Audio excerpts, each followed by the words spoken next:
Calling to order this hearing. This is a public hearing of the Committee of the Whole of the Council of the District of Columbia. I am Phil Mendelson, Chairman of the Committee of the Whole and Chairman of the Council of the District of Columbia.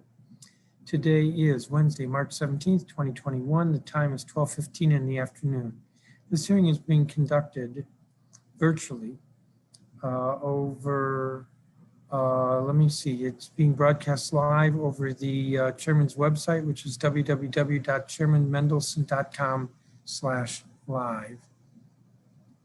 It will be available within a day or two, I'm hopeful sooner, on the council's website, and which is www.dccouncil.us. And I believe will also be available on cable TV at that point. There are two hearings going on in the council at the same time, and this hearing is the one that's not being broadcast live, but will be available. It's being recorded and will be available to the public. In any event, the subject of this hearing is agency performance oversight for the University of the District of Columbia, and then for the Commission on the Arts and Humanities. This is the fifth of 6 performance oversight hearings that the Committee of the Whole is having this month. Tomorrow will be our final hearing, which will include looking at the Office of Zoning, the Office of Planning, and the Department of Consumer and Regulatory Affairs. I believe also Metropolitan Washington Airports Authority will be tomorrow. But today is today, and we have a number of witnesses who wish to testify regarding the University of the District of Columbia. I will call them if they would be entered into the witness room on this virtual platform. Christina Encinas. I apologize. Yes, Encinas. Encinas. It wasn't that difficult for me. I apologize. No problem. Violeta Charino, with Bria Public Charter School. Irma Sewell de Morales, with Little Blessings LLC. Sarah Vincente, who's Spanish Education Development Center. Florencia de Villar, who's with the Colores Learning Center. Carrie Thornhill, who's with DC Early Learning Collaborative, Inc. Oliver Sewell, who's a student. Barbara Lardy, who's with Van Ness Main Street. And following these 8 witnesses, I will call the president of the university for testimony. So we'll begin with Ms. Encinas. Thank you. You will all be on I'm going to say a 3-minute clock, but we'll be a little liberal when if you go over 3 minutes. Thank you very much. Good afternoon, Chairman Mendelson and council members. Thank you for the opportunity to speak to you today. My name is Maria Cristina Encinas, and I have been a resident of Ward 4 for the past 20 years. I have dedicated my life to educating children in the District of Columbia. I currently serve as the interim director of the Multicultural Spanish-Speaking Providers Association. You will hear from some of them today. The Multicultural Spanish-Speaking Providers Association is a professional organization of childcare providers with approximately 100 members who serve about 3,000 infant, toddlers, and preschool-age children in Washington, D.C.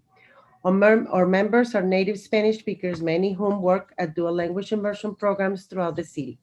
We are a volunteer-run organization that provides advocacy and support for local childcare providers. Today, I want to discuss the sustainability of the bilingual associate degree in early childhood education at UDC. I want to first thank UDC for launching this one-of-a-kind program that offers an educational pathway to a marginalized sector of early childhood teachers in their first language. This program was established to ensure that Spanish-speaking childcare providers in DC could obtain their education credentials required by OSCE to retain their employment in the childcare sector. Demands for this program is extremely high, and the scholarship that was established to reduce barriers for students in the program no longer covers the total cost of all students. As a result, many of the students who are also working full-time are unable to pay for a program that they are told will be free when they initially started. Sadly, without the degree, many of them will not be able to continue working in the childcare sector. I'm here today to ask for 2 things. 1, to increase the scholarship fund for the bilingual infant and toddler associate degree through the Higher Education Initiative Tuition Assistance Program at UDC, which needs to cover full tuition fees and books to our more than 80 students. UDC needs a 350,000 additional funds annually to be able to meet the needs of current and future students. We also want to ensure that teachers from accredited DC childcare and home daycare centers offer the DC resident tuition rate. This will lower the cost of the scholarship program and prevent future spending gaps like the one UDC is facing this semester. Our Spanish speaker providers work with Latino and non-Latino children and have obtained license from us to provide quality education to childcare in the District of Columbia. They deserve the opportunity to continue education in a cultural, relevant, and equitably manner. Early childhood teachers, mostly women of color, are essential workers who have been negatively impacted by COVID-19 pandemic. They have been in the front lines, caring for these children throughout the pandemic while balancing their own personal lives and often with family and children of their own. The salaries are often minimum wage and their schedules are demanding. Despite it all, they are willing, interested, and motivated to meet the standards of education established by OSCE and enroll and work extra hours, meeting the requirements for the associate degree. Thank you for your time and dedication to our city, and I'm available for any questions. Thank you. Thank you, Ms. Encinas. Ms. Chirino? Yes, good afternoon, Chairman Mendelson and council members. Thank you for the opportunity to allow me to speak to you today. My name is Violeta Chirino, and for the past 20 years, I've been working with early childhood providers in DC.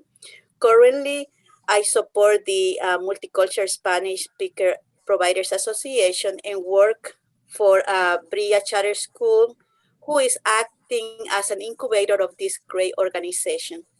I'm also a co-owner of Semillitas Early Learning Center, which is a Spanish immersion childcare program in World One. I'm sure you are all aware of the positive impact that Hispanic teachers have in bilingual education.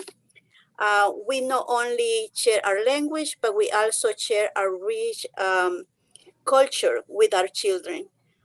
You will be amazed of how quickly children learn Spanish in our center and how happy and proud the parents are of their development.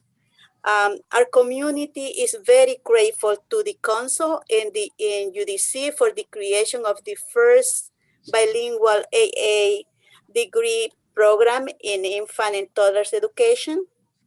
This was truly an answer to the prayer of so many native Spanish-speaking childcare providers in DC, who for the first time had the opportunity to gain the credentials needed to meet OSCE's requirements for childcare workers, and also this will allow them to maintain their job and advance in their careers.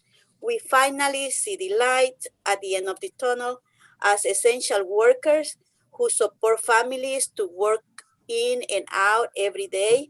Childcare providers, you might know, have long hours, but they're willing to make those days longer by continue to study and grow in their profession. They hope that their sacrifice will also bring higher earnings in the future and a better quality of life for them and their family.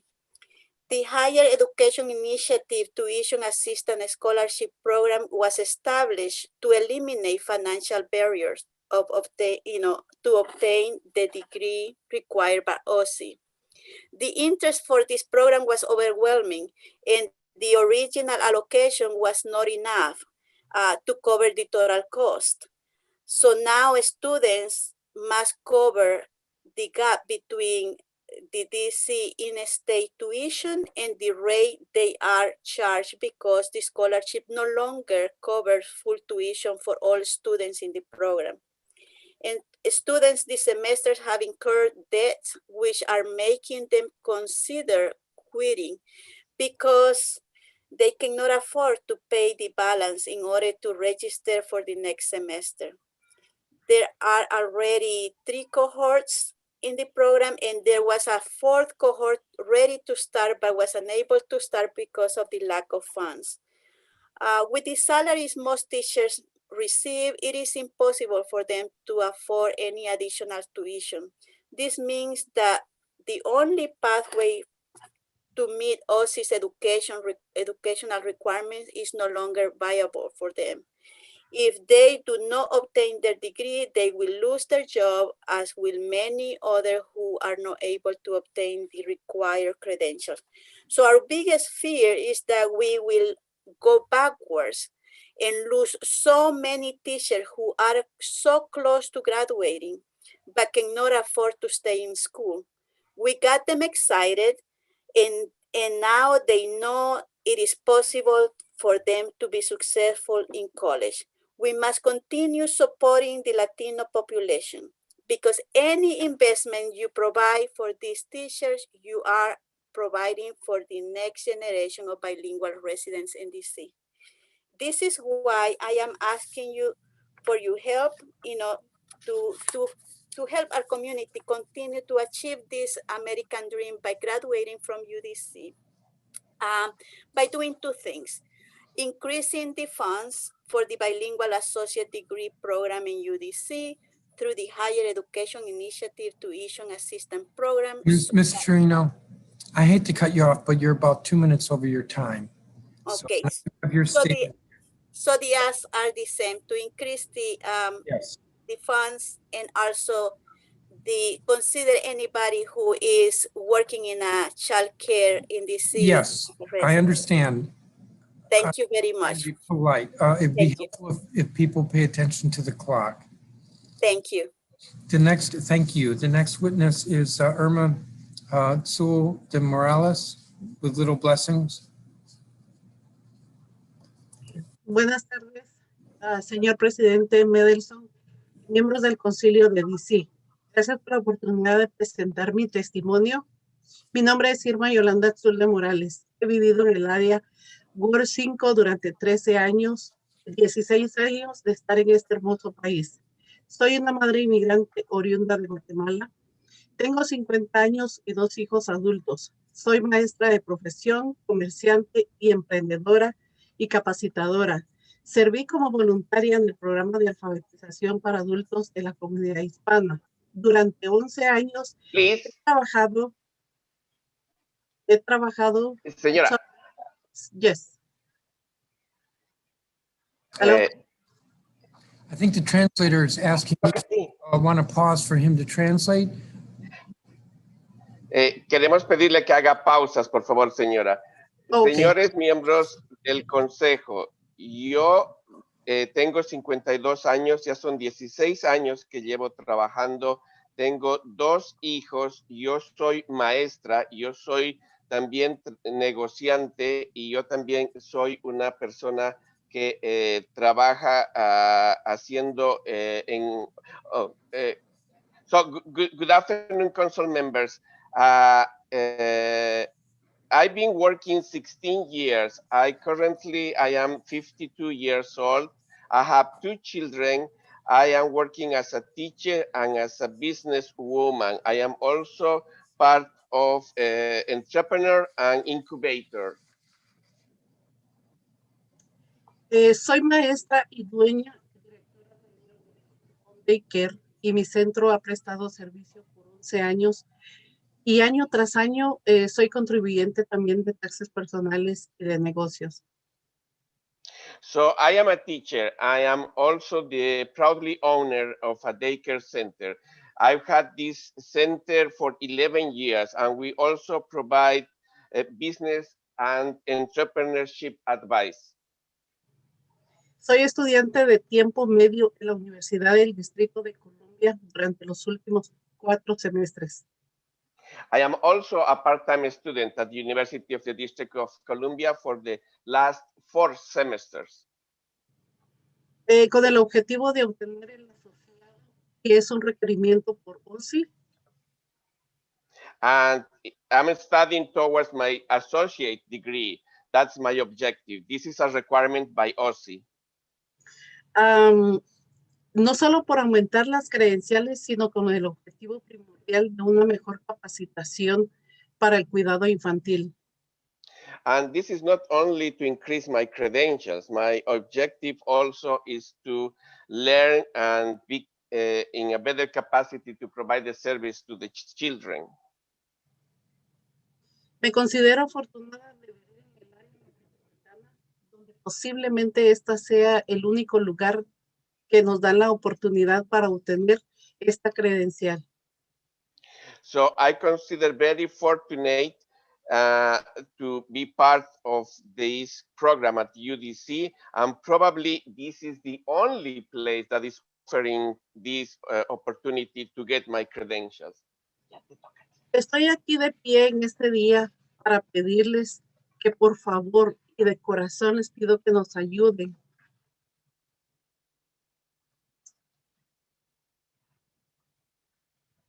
So I'm standing here in front of you today, wholeheartedly asking you to please help us.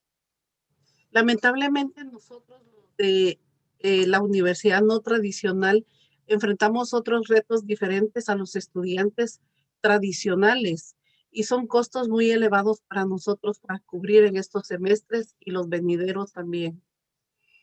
So unfortunately, as non-traditional students at UDC, the challenge has been for us students to cover our costs and also the cost of the upcoming semesters.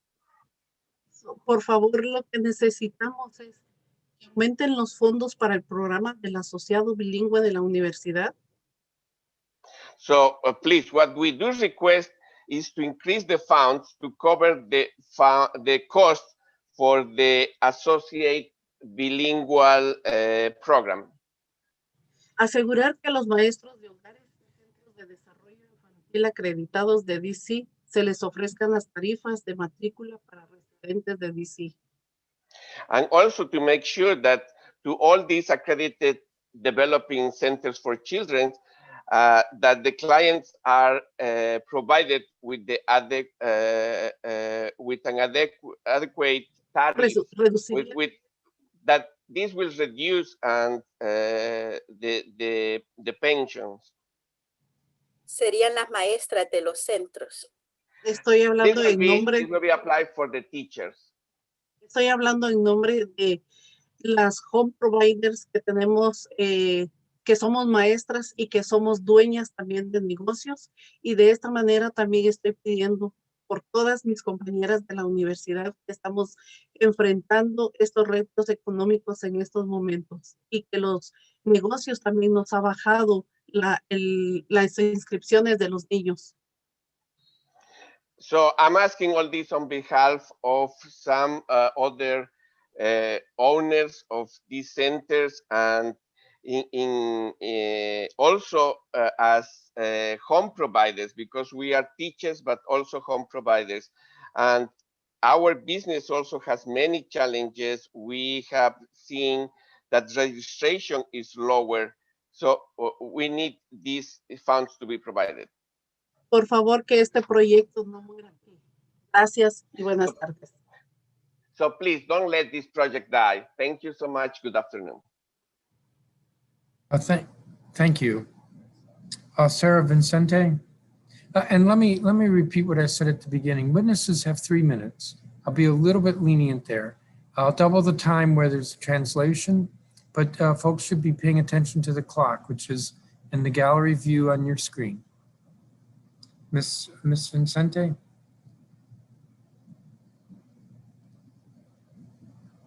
Señora Vicente.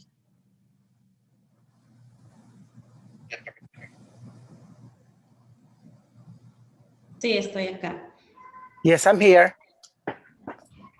Buenas tardes, presidente Mendelssohn y miembros del Concilio de DC. Good afternoon, President Mendelssohn and members of the Council of DC.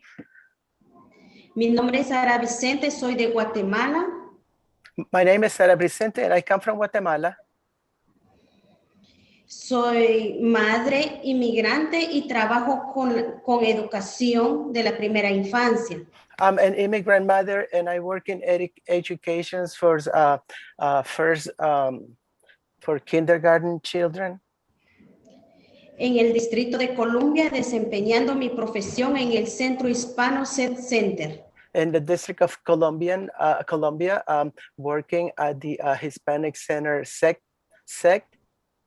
Center. Mi salón está conformado por 8 niños y actualmente estudio en la Universidad UDC del Distrito de Columbia. My classroom is composed of 8 children, and now I am going to the University of the District of Columbia. El asociado bilingüe se creó especialmente para educadoras de la primera infancia de habla español. The Bilingual Associate was created for those persons that serve the children in the area of Spanish.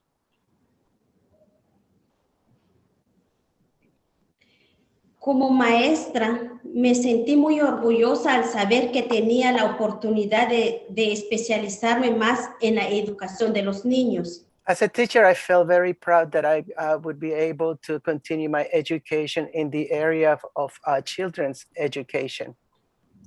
Al mismo tiempo nos dijeron que el programa era sin costo y así tomé mis desafíos para aprovechar la oportunidad única en mi vida. At the same time, they told us that the program was no cost, no fee programs. So I took the advantage of it because it would be one of the best opportunities of my life.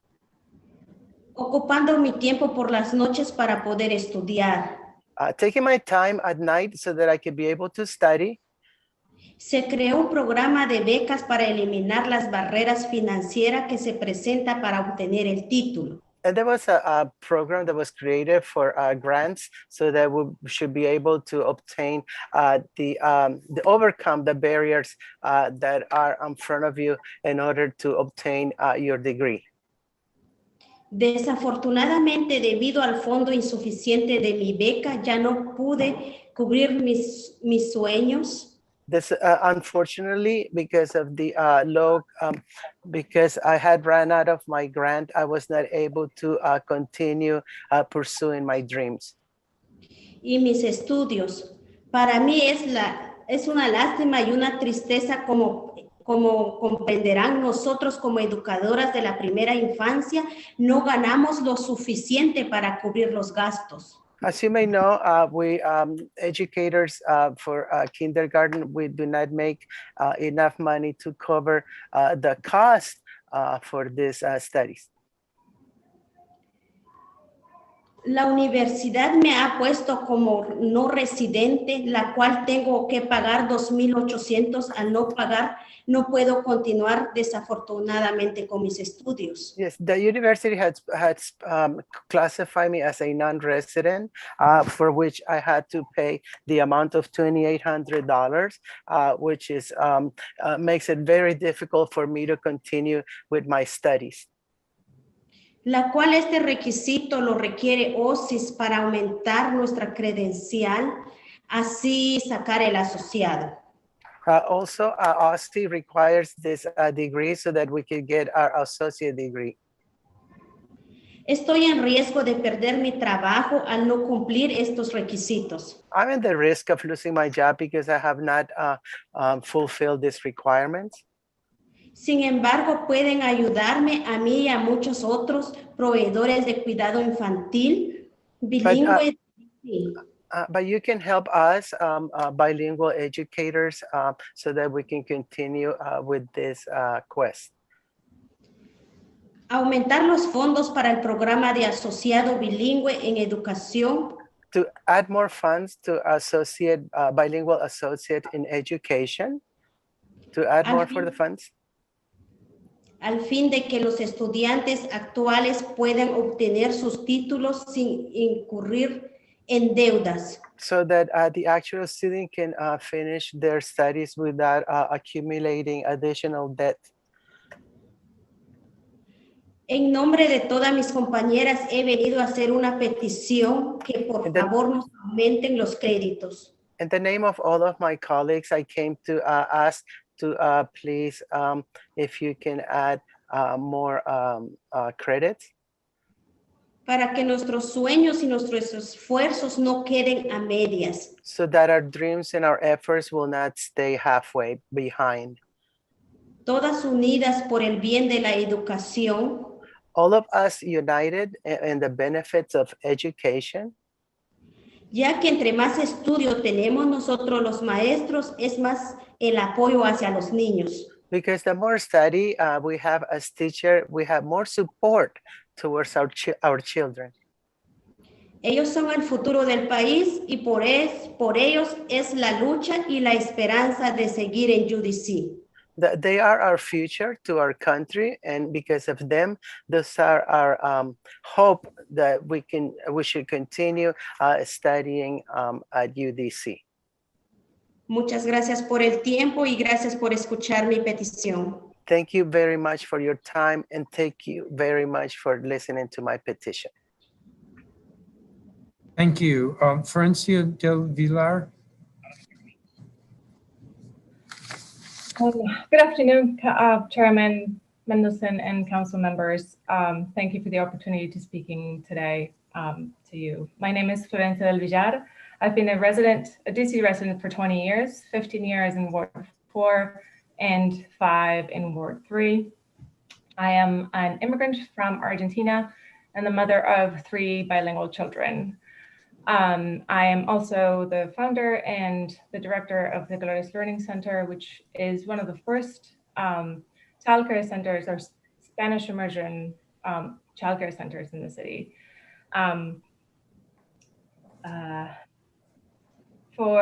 Since the first day that we started, we really tried to empower our teachers to become more professional and grow. To do that, I became a child development evaluator. I brought valuable professionals from our community so they could give professional development to our teachers and help them become DC trainers. And we also sponsored our teachers to become Montessori certified teachers. And then came along the program at UDC Community College. And that was an amazing opportunity that was offered to our teachers. As an administrator, I am incredibly grateful for the opportunity given to our staff to study and improve their professional knowledge. My experience has shown that the children and the families that we work with will benefit from their experiences. And given the fact that when families come to our centers, they usually come for the reputation of our center. They don't come for the bilingual aspect of it, but after they spend a year with our teachers, wonderful teachers who offer this added factor of the Spanish or the language, they really start thinking about bilingualism, and they look for other or for schools in the district that offer a language component, and that will, end up with the district having a more educated workforce thanks to the bilingualism. Unfortunately, due to the funding gap and the high demand for this program, their scholarship no longer covers their full tuition. This semester, teachers have to cover $2,000 from their own pockets because of the discrepancy or the lack of funding that the UDC has or presents. Unfortunately, the early childhood specialists working at our program are not able to cover these costs out of pocket, and they do not have another pathway to meet the OSCE's educational requirements. If they do not obtain their degree, they will once again be at a disadvantage with their English-speaking colleagues.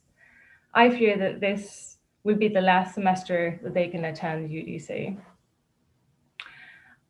However, you can help me and many other bilingual childcare providers in DC by doing two things. And they're the ones that we've been mentioning over and over again over these testimonies. One is to increase the funding for the bilingual associate degree program at UDC through the Higher Education Initiative Tuition Assistance Program, so that the current students are able to complete their degrees without incurring debt.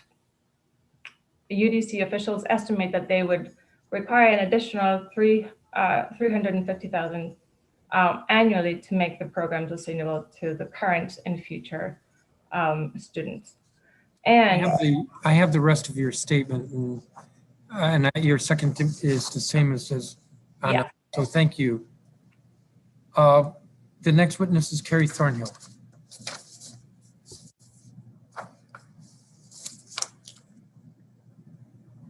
Ms. Thornhill, you're muted if you're speaking. Okay. Good afternoon, Chairman Mendelson, Good afternoon. other committee members and staff of the City Council Committee of the Whole.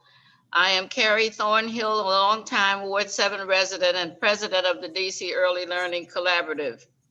On behalf of the collaborative, I want to thank you and your colleagues for your longstanding commitment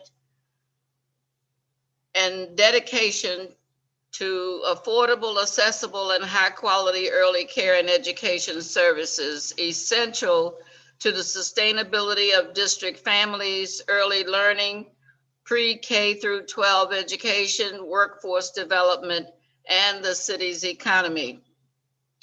In DC ELC's current iteration, the collaborative serves as a guardian of the purposes and vision inherent in the pre-K legislation and an advocate for the full implementation of the Birth to 3 legislation with fidelity. We and our partner organizations believe sustained, equitable public investment in high quality early care and education is essential to the well-being of the city's children, families, community, and the city. And we want to ensure early care and education practitioners have a voice, the credentials, and equitable and competitive compensation to produce the highest quality of care and learning.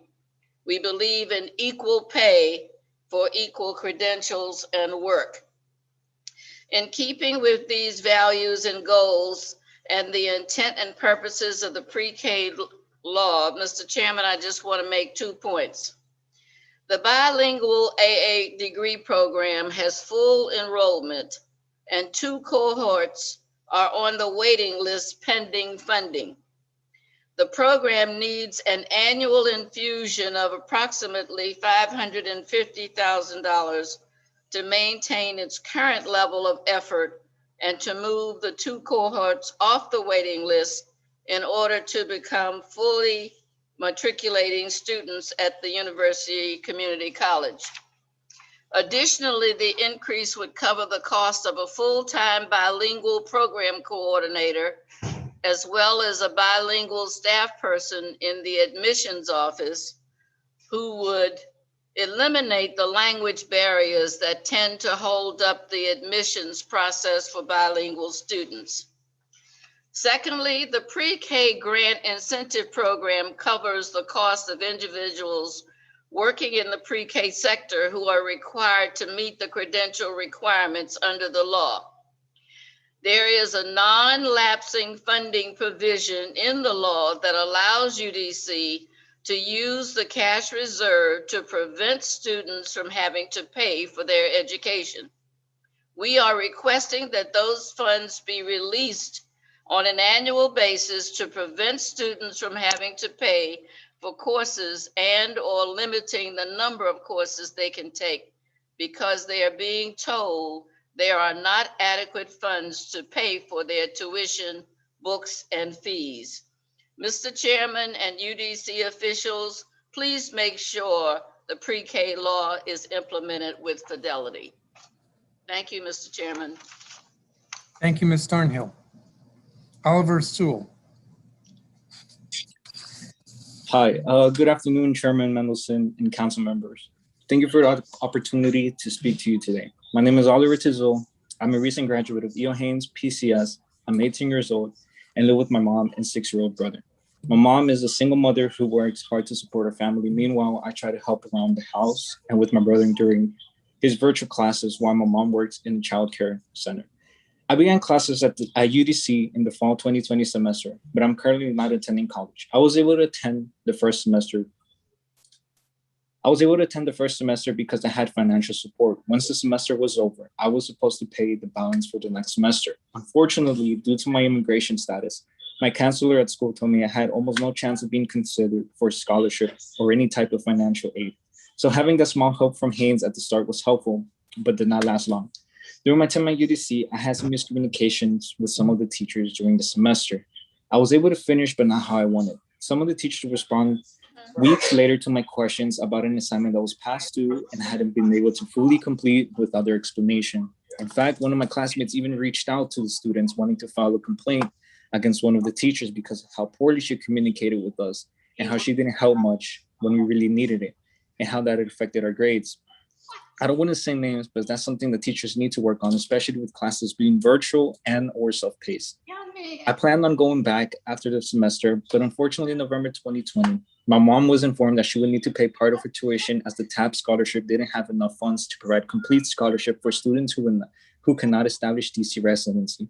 My mom has lived and worked in DC as a childcare provider for 8 years. Unfortunately, she does not meet UDC's guidelines for an eligible non-citizen, which would lower her tuition.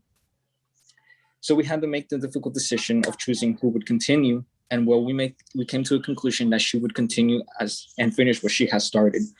And we don't have enough money to be paying more than $4,000 for classes. It was a tough decision, but it had to be made. We made the decision because I've seen how hard my mom has worked and how she has put in the time and effort to do her best to finish her degree. Not only her, but my aunt, Irma Yolanda as well. Both of them are like inspiration to each other and push each other to do the best they could. Even in fact, now they do their best, even as they try to figure out how to pay the tuition that they have to pay. With my mom being the head of the house and main breadwinner, it's extremely difficult trying to pay huge amounts for school.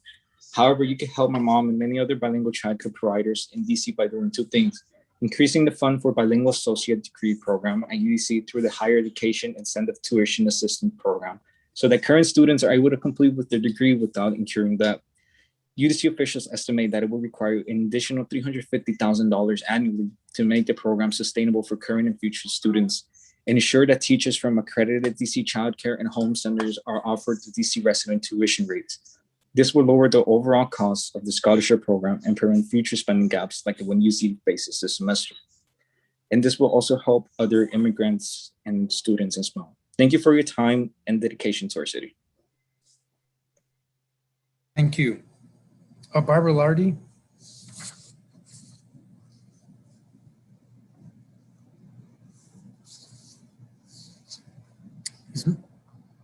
Is Ms. Lardy, if you're speaking, you're muted, but I don't see you either.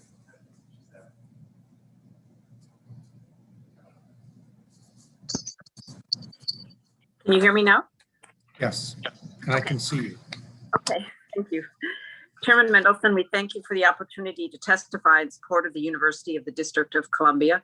I'm Barbara Lardy, president of the Van Ness Main Street Board and a longtime DC resident.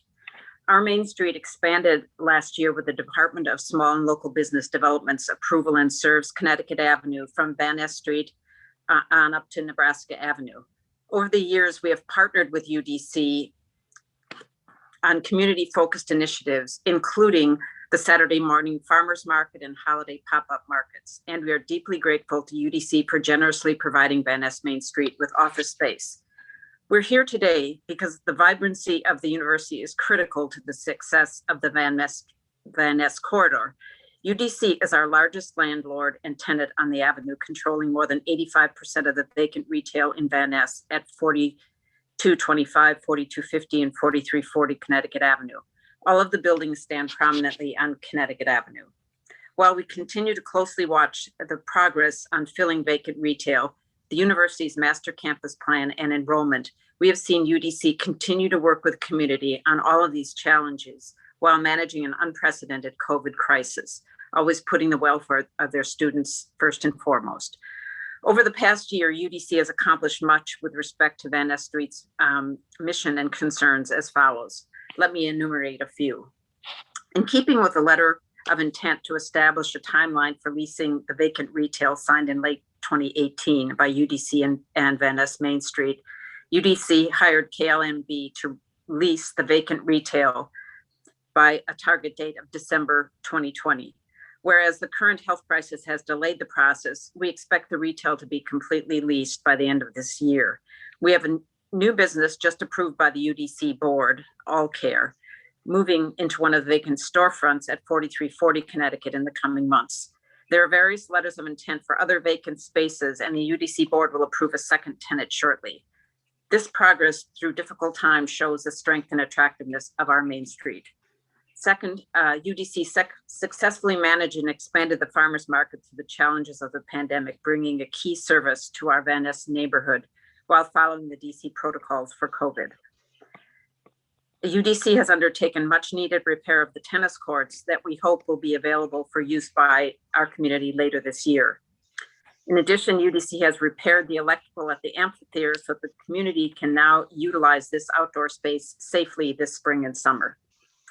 UDC held a neighborhood advisory committee meeting that resulted in the formation of a subcommittee that includes President Mason, our ANC chair, ANC commissioners past and present, and Van Ness, focusing specifically on 4225 Connecticut Avenue. In addition, UDC provided space to the DC election board to set up a large polling place for the November election that served the community very well. UDC has attended several of our board meetings to keep us briefed on the status of the retail leasing and other developments on the main campus. We are extremely hopeful that the vision and commitment of President Mason and his senior staff will enable the university and Van Ness to achieve their full potential.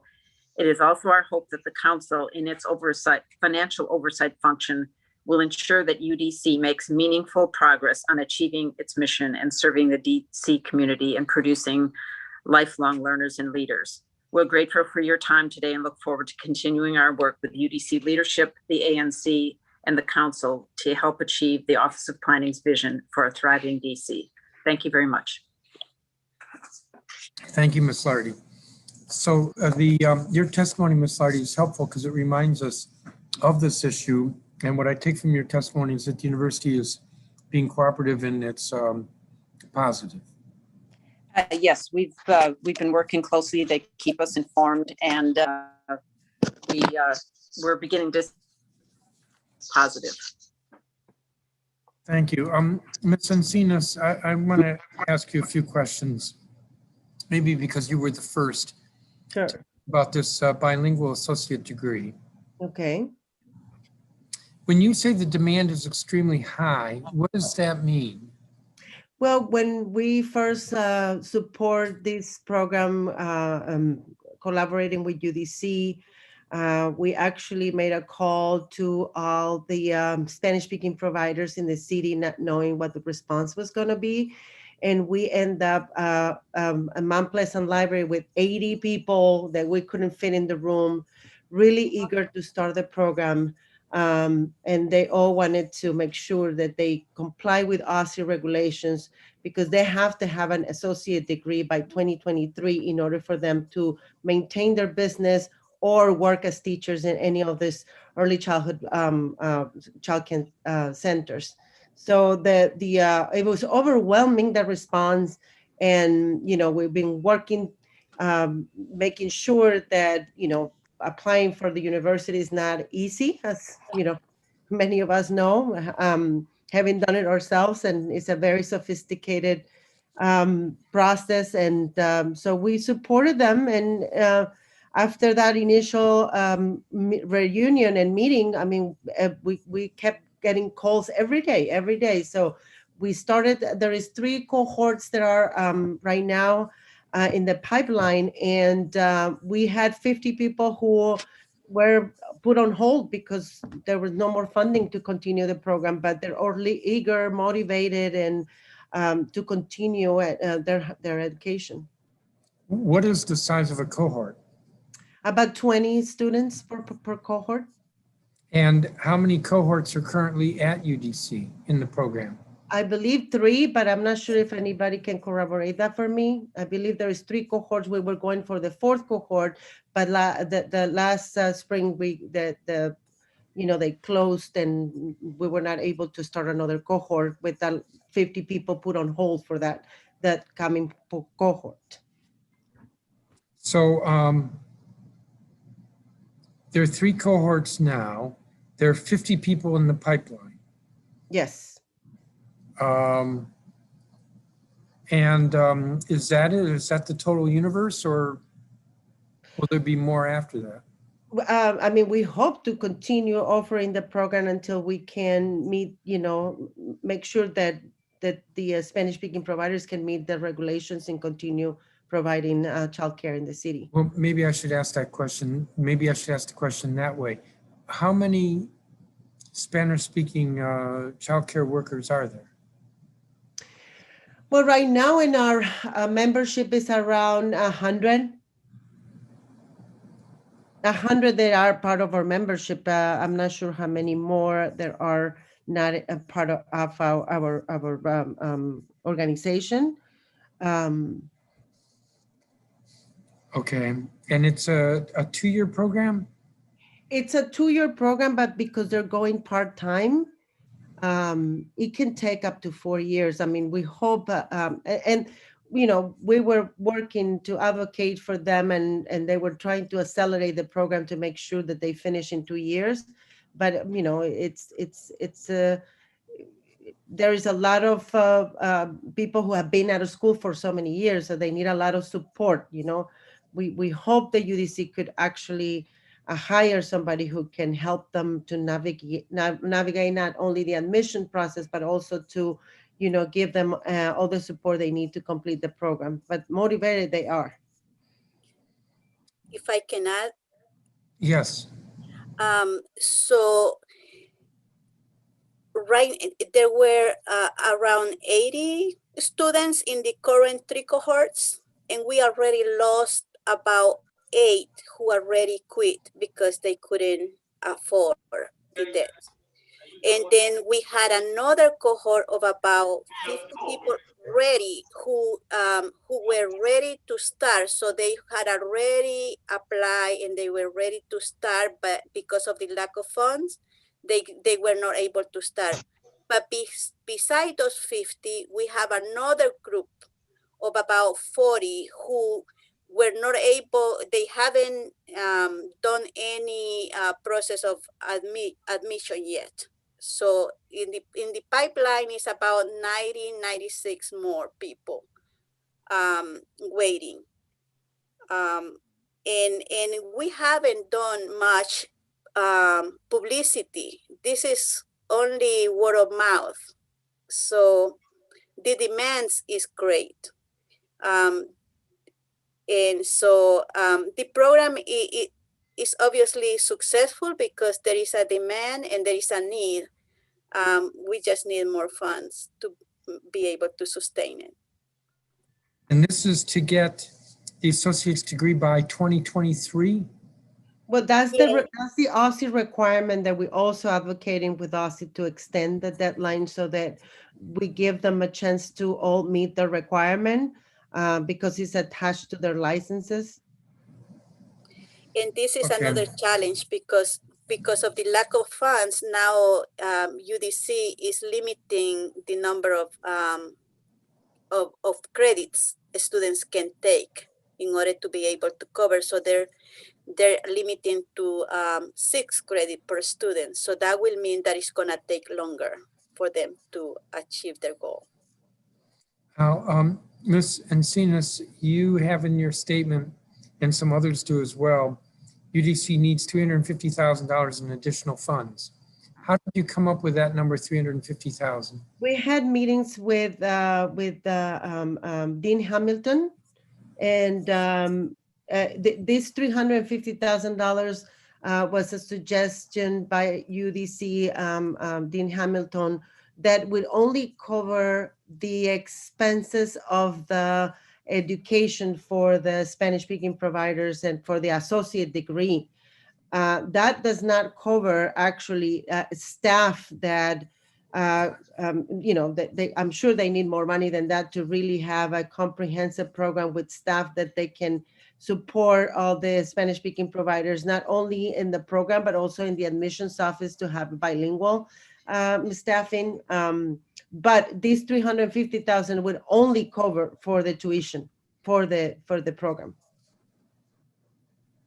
They actually, I think, mentioned they need about 650,000, so they could have 2 more people that are Spanish, that speak Spanish, and they can help navigate, and also through the admission office, not only for the AA program, that infant and toddler program, but also, just to make sure that, as one of our members said, Oscar, that help them to navigate the school and the system and the classes and some miscommunication.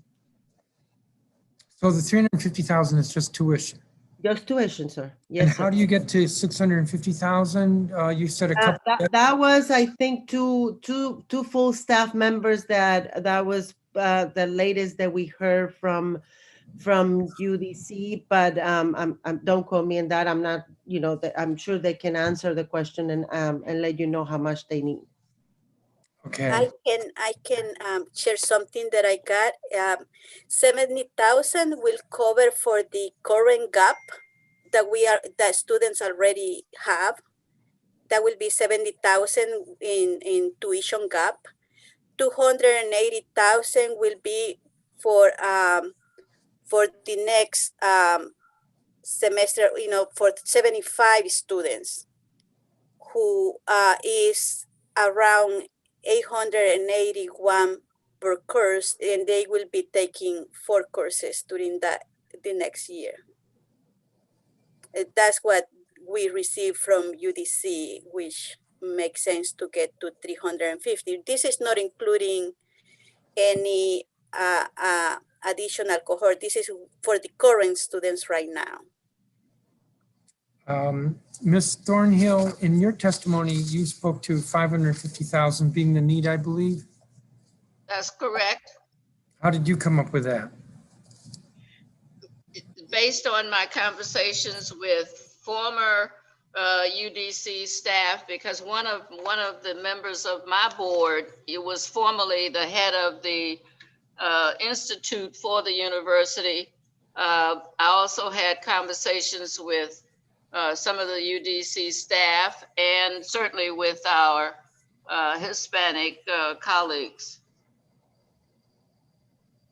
And my 550,000 included sufficient funds to cover the 2 cohorts on the waiting list, the current full enrollment, as well as a full-time bilingual program coordinator and a bilingual staff person in the admissions office. Okay. So the university came up with this program and they funded it, and now they are discontinuing the funding. Is that what is happening? Well, this was a huge initiative that it was initiated by a group of advocates, including the Multicultural Spanish-Speaking Providers Association, BRIA Charter School, because they do work with early childhood and with mothers, and Mary Center, who actually helped to launch this organization, nonprofit. And it was many years of work and advocacy. Once OSCE came out with these requirements for the associate degree, that's when we started the program and supporting UDC. I think this is funded by the teacher. I put it there in my, this is funded through the Higher Education Incentive Tuition Assistance Program at UDC. And that's how it was funded. So many of the challenges was also how to use the money wisely. That's why our second petition is that they need to make sure that when they're distributing this money for for this higher education incentive tuition assistance program, that they make sure that if the teachers work in DC licensed programs, that they charge in-state tuition. Otherwise, many of these tuitions got really high. They don't cover the expense. People end up with a lot of debt when they were promised to cover. That's how we advertise it. Come, meet your requirement. If you're willing to work, this grant is going to cover for your tuition. And then things got really difficult because there was disconnection between what the program requirements were and some of the status of the teachers who actually work in DC and have licensed childcare center or home daycare centers. I want to get back to the question I asked. So who's paid for the program thus far? UDC?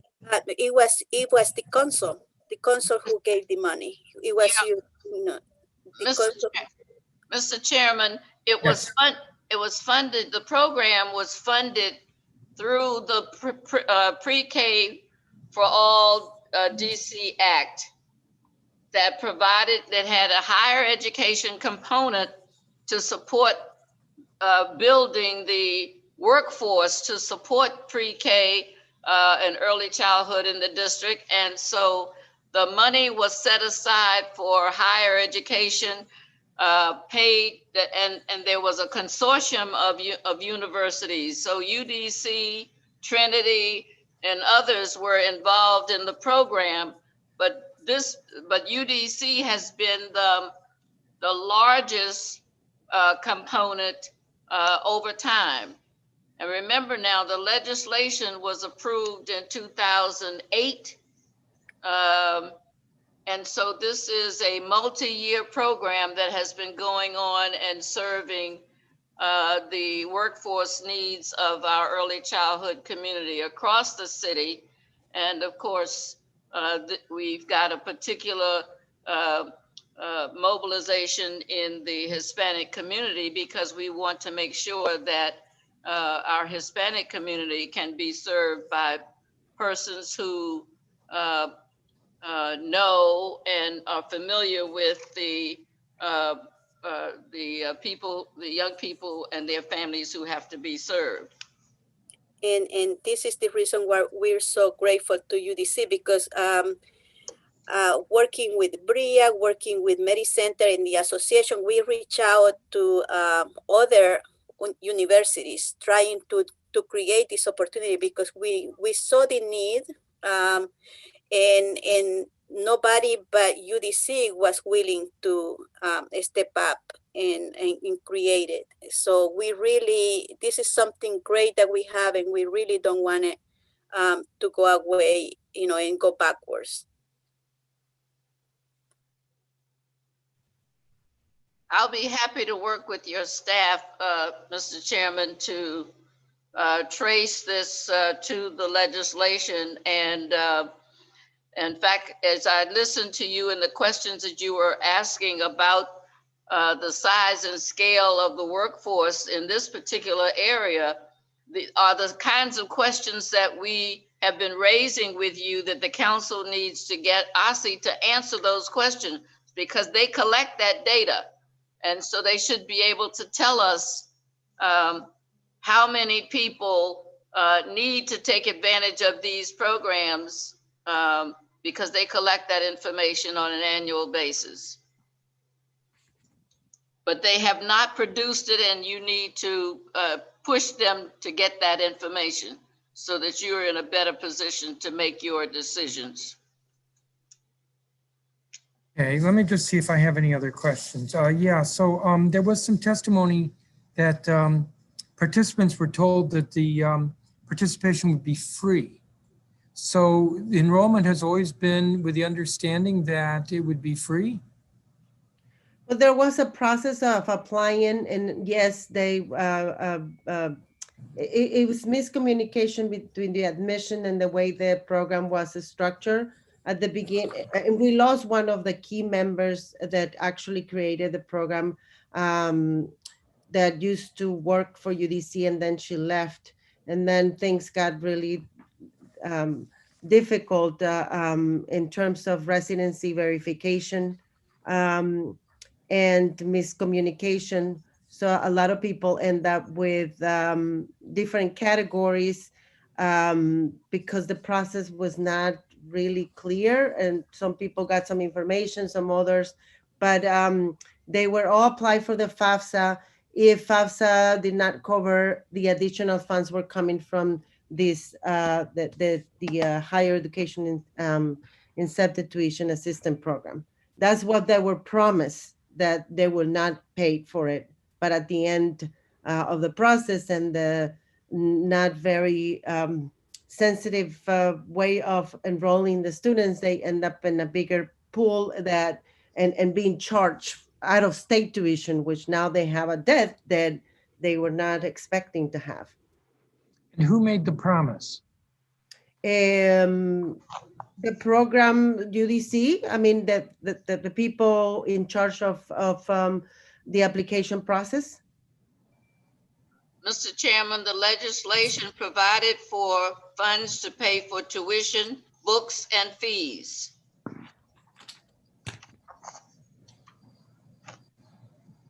Okay. Of course, the legislation doesn't by itself speak, nor is it an appropriation. And my recollection is much of the Birth to Three legislation is subject to appropriation. So, but this is based on the pre-K legislation, which is supported through the uniform per pupil formula, and there was money that was set aside for the higher education component. all right, I don't have any further questions on this. I want to thank everyone for your testimony. Thank you. And we will look at this as we go forward. Thank you again. Thank you, sir. Thank you, sir. Thank you. We'll now turn to the president of the university, Ronald Mason. Give a moment for everybody to get situated.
Hello?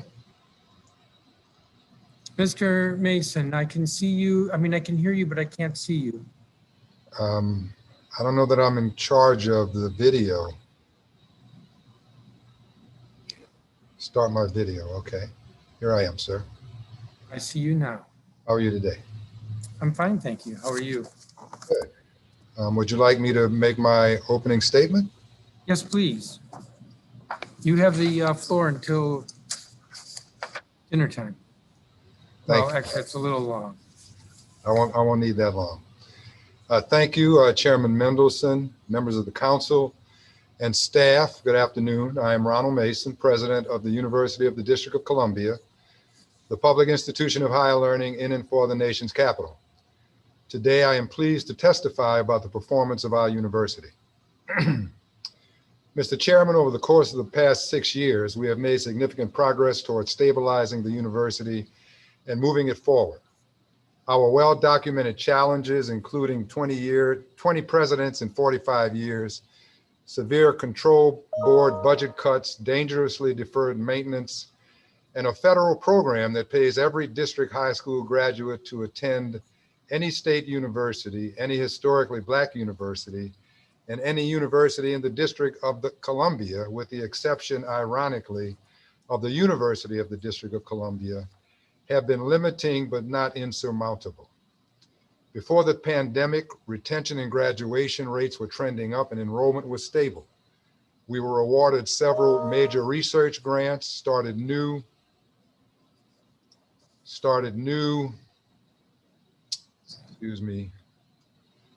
PhD programs in engineering and computer science, reaccredited our AAS in nursing, and received a 83.3% licensure exam pass rate, and our engineering, business, and law schools garnered national rankings. More recently, we achieved our first U.S. News HBCU ranking at number 25, 19th among state schools. And in recognition of Women's History Month, it is worthwhile mentioning that UDC's law school currently ranks number 5 as the best law school for women in the Princeton Review. Our response to the pandemic was a testament to our health as an organization. Over last spring break, we were able to convert 5 active campuses to emergency remote delivery mode. Our technology was up to date due to recent investments from the mayor and council. All of our faculty were already trained to deliver online instruction, and due mainly to your efforts, Mr. Chairman, we had recently acquired a functional facility on Van Ness campus. It is a building without the leaks present in our older buildings, and it has also working elevators and HVAC systems. We converted part of that building into low-risk learning spaces for our students with device and connectivity challenges. Several surveys indicated that our students were well served despite the challenges. Through a combination of belt tightening and judicious use of federal funds, we were also able to help students pay their bills and stay enrolled, balance our FY20 budget, project a small surplus for our current FY21 budget, and contribute $1 million to the district's bottom line this year.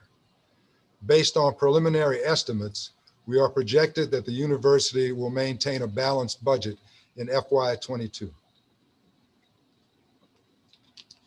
In many ways, the pandemic confirmed the validity of our equity imperative strategic plan.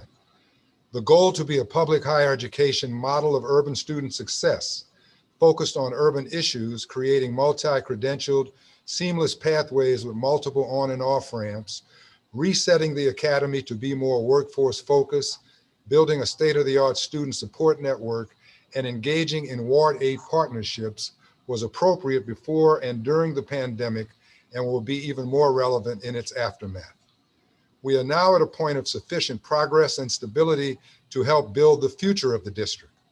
The pandemic has brought into view several reasons why the contributions of UDC is essential. As you know, 60% of our students are DC public school graduates. Our pandemic-related enrollment loss was primarily among students who did not make the transition to post-secondary education. This was a trend nationally.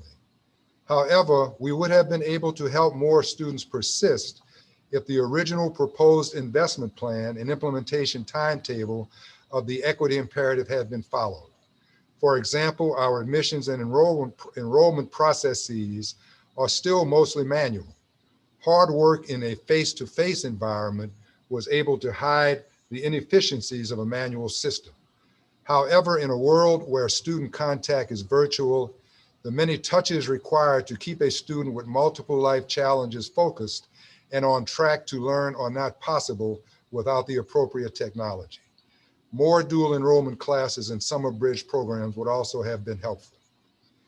The speed of implementation of the equity imperative plan and UDC's ability to fully serve the district is dependent on the speed and level of investment by the district.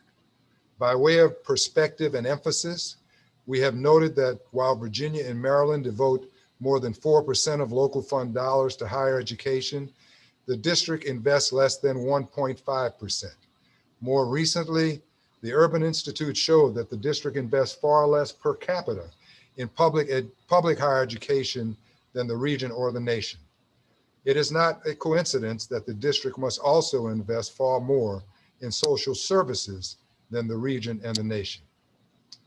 We are the system of higher learning for a vibrant and diverse community.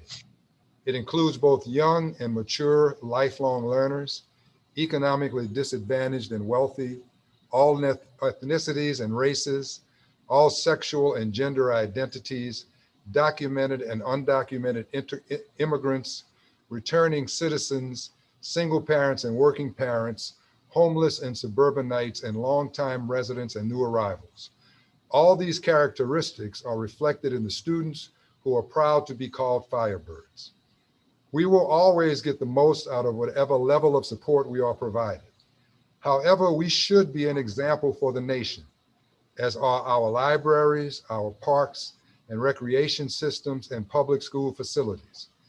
An affordable, quality university that is key to a sustainable, resilient, and most importantly, equitable future. In other words, the University of the District of Columbia is poised to be the state system of higher learning for a district that is poised to be a state. Thank you again for your and the council's support and opportunity to testify. I'm happy to answer any questions that you or the committee members may have. Thank you, President Mason. Yes, sir. I will go through a few questions here. First,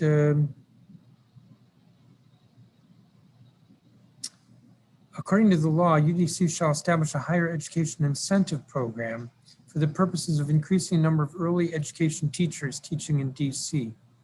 What is the status of the program? And you've listened to the testimony from 8 previous witnesses. I have, and there's a lot going on there. I can give you as much detail as you like. Let me offer to speak with, was it Ms. Encinas, who seemed to be the spokesperson for the group, and yes, she can have my email number, and we can sort through a lot of this. But remember, there are 2 programs there. One is for pre-K, and that was the higher education improvement program that you mentioned. And that was funded at around $850,000.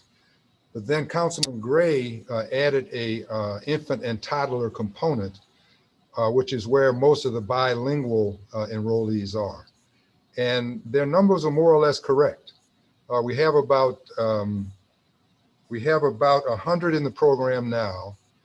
60 of those are bilingual. There is about 100 on the waiting list. The program cost us more than was put into the program last year. And I think part of it was because we had a bilingual staff person who was helping us manage the program that left. And they are correct, there is no bilingual person there now.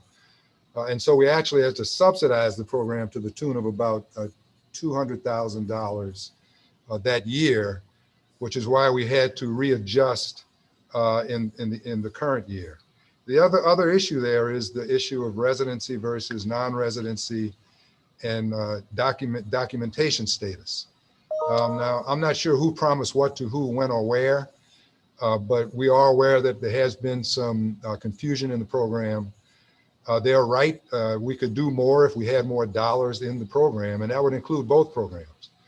And so you heard numbers going from 350 to 550. We could probably, with $1 million, expand this program to cover. Now, and there are also limitations in terms of the law on what we can charge residents versus non-residents and those sorts of things. But I am offering to talk to the folks that are willing to work through these issues and come back to you with a recommendation and a complete report on what's going on. But there's some mixing of apples and oranges there. Well, I say yes to your offer. And Christina Setlow on my staff will get back to you with contact information for Miss Christina Encinas. Okay. And she is... she was the association of... she's the interim director of the Multicultural Spanish-Speaking Providers Association. Interim director of the Multicultural Spanish-Speaking Providers Association. Gotcha. So the $850,000 for the pre-K, where is that money come from? Is that part of the subsidy or your own? That's the act that was approved back in 2008, and it's built into the budget now. So it's part of your subsidy. It's part of the subsidy, right? Okay, and the infant and toddler was added when? That was added, I think, 2 years ago. Remember, that was Councilman Gray's initiative. And I think that's built into the budget as well. But the demand there has far exceeded the capacity of the funding. So how much money did the council put in? So that was funded at $185,000.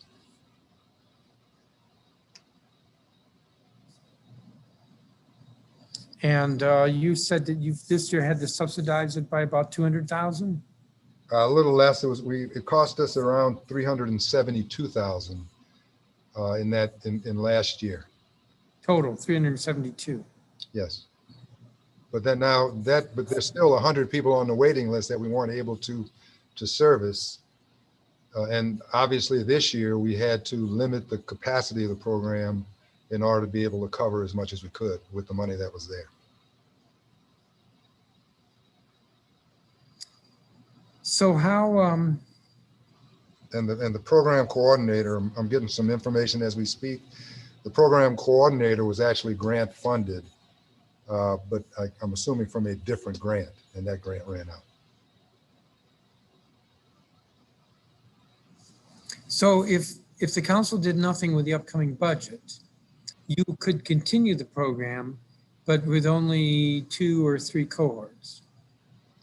It sounds like it. I'd have to get you specifics, but right now we have 100 in the program as we speak. Yeah. And if we were to increase it, we could increase it to 350,000, the number of the witnesses identified, or the 550,000 that Carrie Thornhill identified.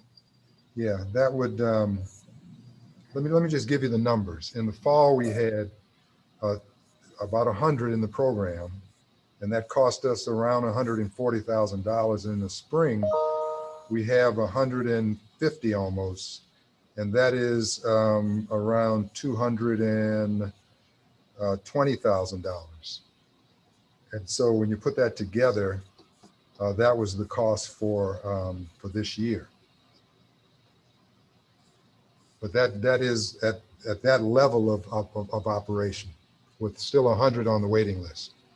So why did some of the witnesses say that they were told that the program is free? I don't know. I don't know how that got communicated. It may be free for residents, and the subtlety of the difference between our ability to provide resident tuition for residents who are undocumented, but we can't do that for non-residents, even if they work in the district, may be part of the confusion. Yes, I'm speculating. Okay, well, but if it's free as opposed to scholarships, it would be free through the Workforce Development and Learning College, wouldn't it? Well, but this is an associate's degree program. And that's over at WD? That's in the community college.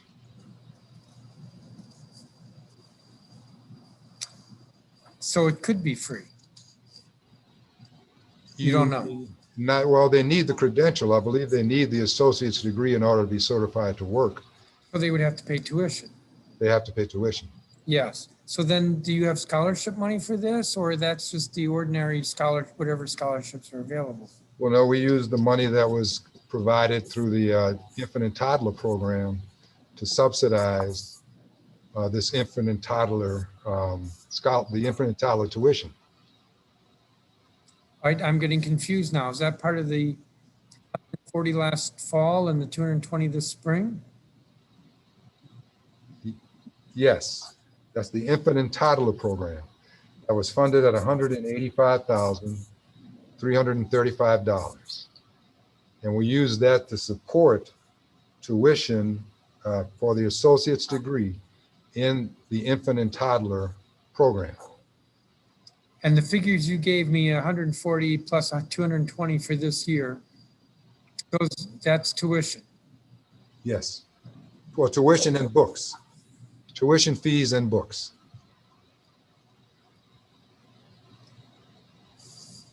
Okay, if you could get back, that would be helpful.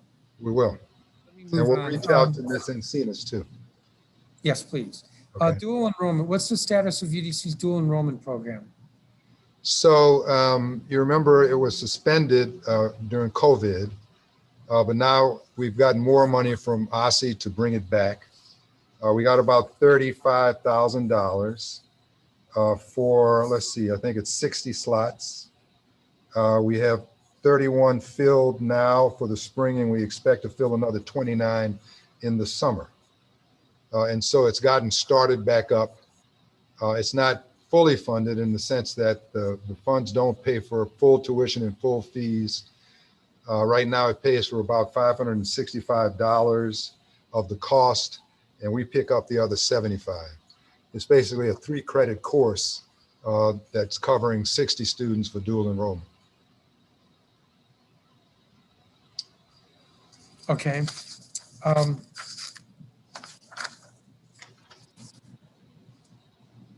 According to your response to one of our pre-hearing questions, only 49% of community college students needed developmental studies, meaning remediation during this school year, which is down from 76% last school year and 81% the previous school year. Why are these percentages dropping? To make a long story short, we moved the bar and changed the program. And so now students who are on the cusp of needing or not needing remedial studies or developmental studies are put into a blended learning program that combines the developmental studies with the college level math. And they are required to take extra time in the class in order to be able to blend the two learning approaches. We think this is going to serve the students better. It's the first year we've done it, but the students are still, if we had the old bar in place, the numbers would be about the same. But it's changed because we've gone to a different approach to developmental studies for students who are close to being able to do college level math. So another way to put that is that if the focus is on, in our question, the word remediation, the number came down because fewer are actually getting remediation, but the percentage who still need some, I'm going to say help, is basically unchanged. I have a couple more questions. I'm going to turn to Councilmember Henderson, who's joined us, and then Councilmember Henderson. Thank you, Mr. Chairman.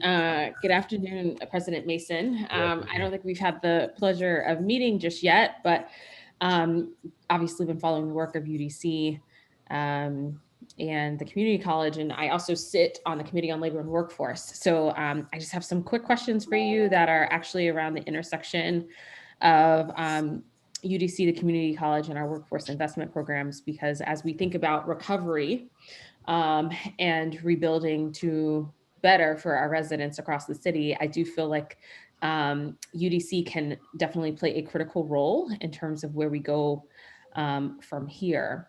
So just quickly, could you describe UDC's interaction and coordination with the Department of Employment Services as it pertains to workforce development? I'd say we have a close working relationship. We're both part of the education cluster under the Deputy Mayor for Education. Mm-hmm. We sit on the board of the WIC through our Chief Academic Officer. In fact, I'm going to make a presentation to WIC about our workforce pipeline program in April.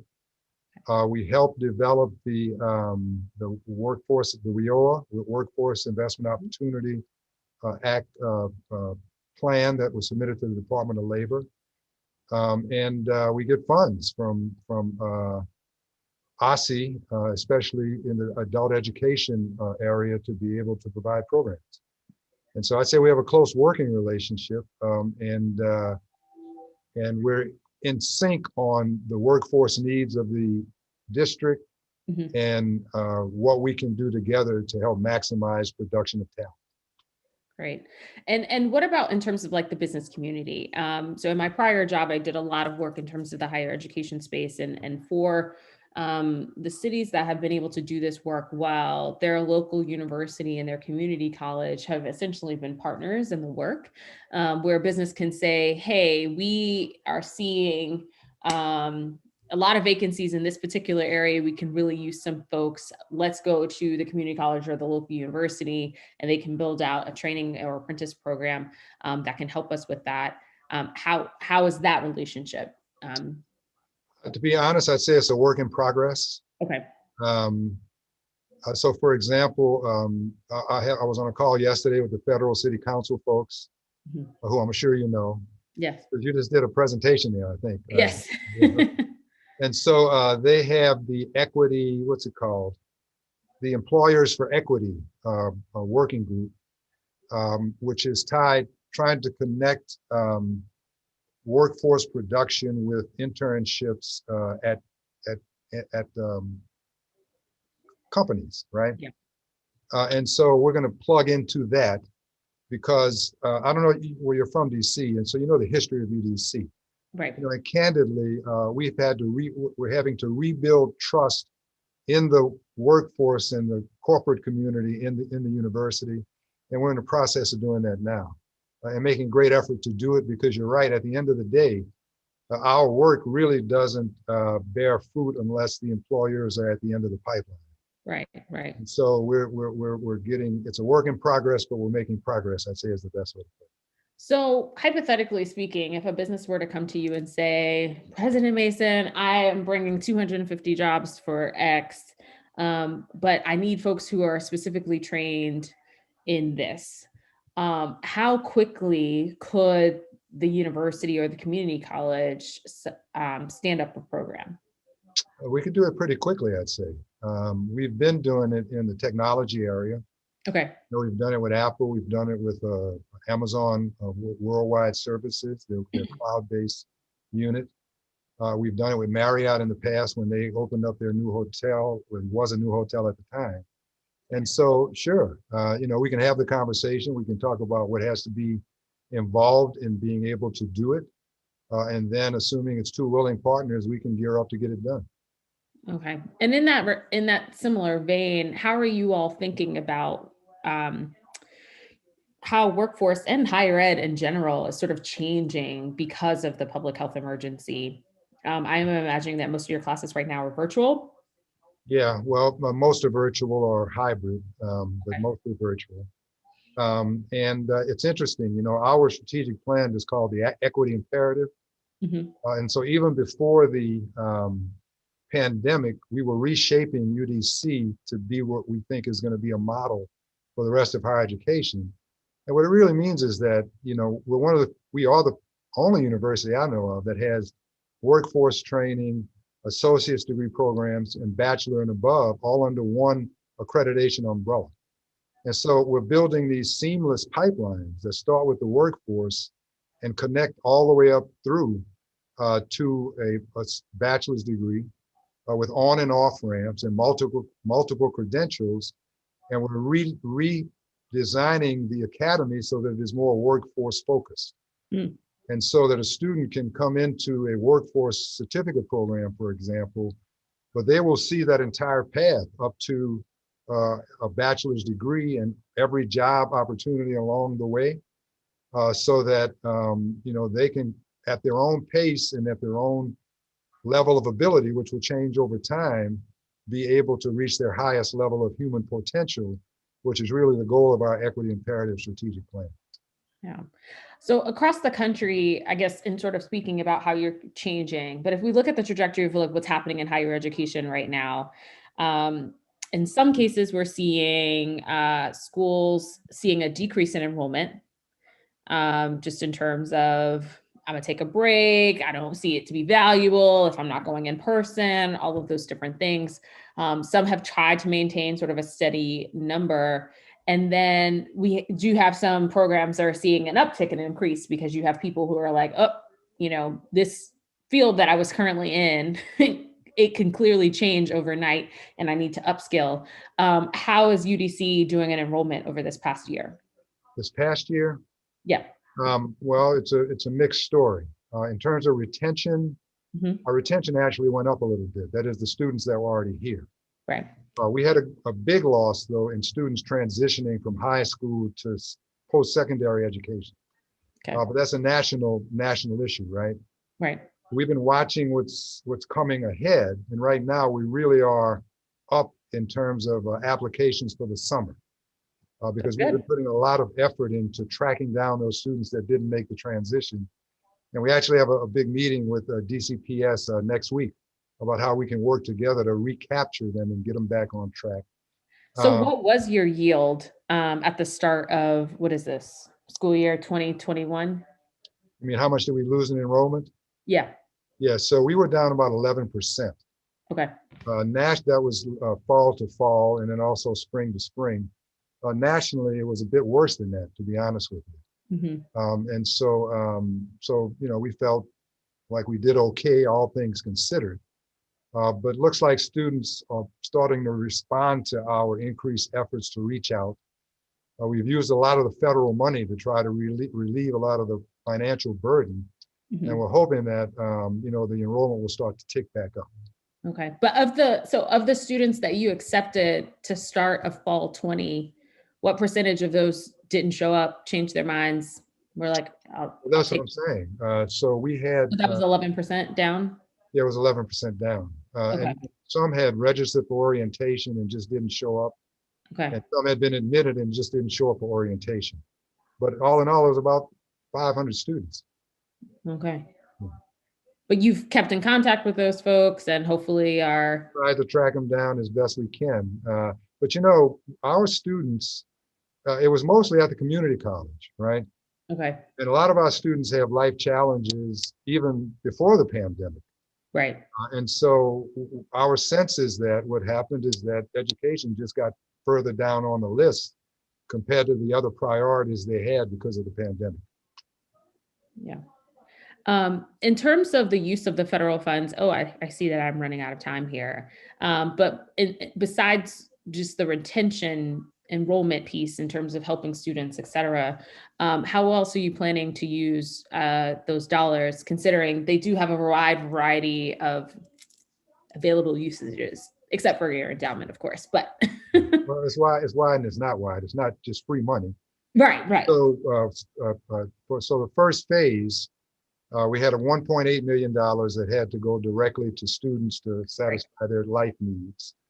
We had $1.8 million that we put into student support, and that was the reach out efforts primarily that I'm mentioning to you. And then we had money that had to go to cover COVID-related expenses. And then the third pot we had, fourth pot, we used to actually pay off the students' bills to the university. So that they wouldn't have to, carry that debt. Now, the next phase of money, which we haven't gotten yet, and we're not sure what the real rules are, but we're going to use as much of that as we can to ease the burden on the students, because we think that's just where the need is. Great. Well, my time is up, Mr. Chairman. Well, pleasure to meet you and happy to talk. Yes, to you. I look forward to continuing our conversation.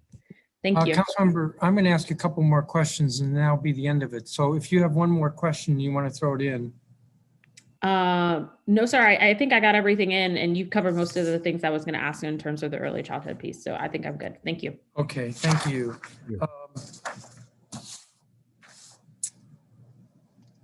President Mason, according to your response to, I believe it was question 14, UDC had a surplus at the end of a surplus of $7.2 million at the end of fiscal year 20. What did you do? Why did you have a surplus and what did you do with it? Surplus of $7.2 million at the end of fiscal year 20? I I don't think that's, let me ask David Franklin, who is on now, because it's a number either it's stated a different way, but I don't remember David, you remember a $7.2 million surplus?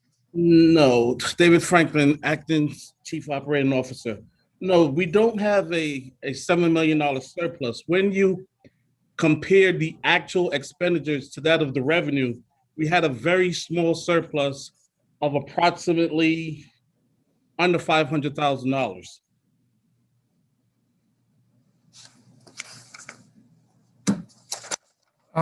Well, let me see. The grand total Question 14. was 127.6 million. The revised budget was 135.7. The actual expenditure was 127.3. The variance is 8.4. That's the local funds. Go ahead, David. No, I think Chairman Mendelson, that is comparing budget to expenditures. But when you do the comparison in terms of what our actual revenue to expenditures were, that's where the $500,000 surplus is coming in. So there's a delta between looking at the budget versus the expenditures. So in other words, our budget was higher than our actual revenue. And I proceeded to read the wrong year, it was FY20. Right. So you're saying that the variance between expenditure and budget may have been 7.2, but the budget is the same as the revenues, and the revenues were actually roughly 7 million below the revised budget. That is correct, and that is attributed again to COVID-19 and the impact on the loss of student enrollment. Now, there seems to have been roughly, though, the same issue the previous year, and that wasn't COVID-19 enrollment.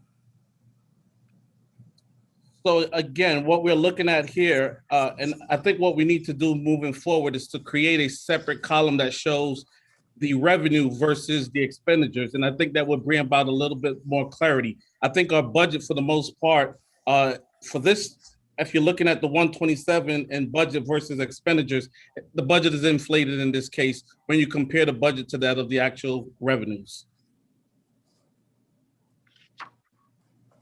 Yeah, but I think my last question was why the revenues are down, and you said that it was because of COVID-19 effect on enrollment, but that wouldn't apply in fiscal year 19.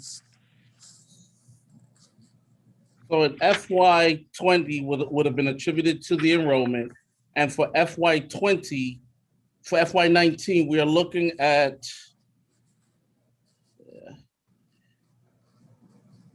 that would have been attributed, again, what we're looking at here is the budget simply being inflated in this case in terms of the revenue. So the question is, why is the revenue less than the budget?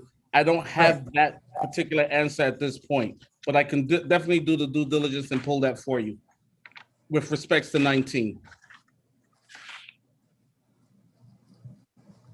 Okay.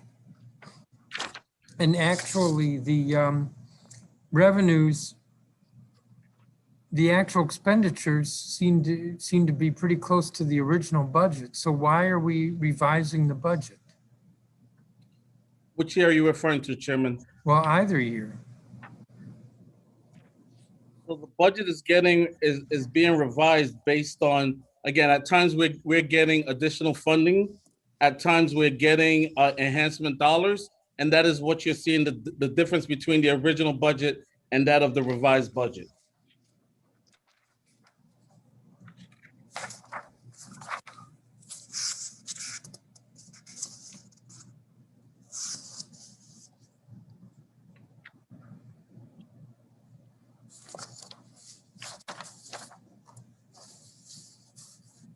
So the revised budget is, well,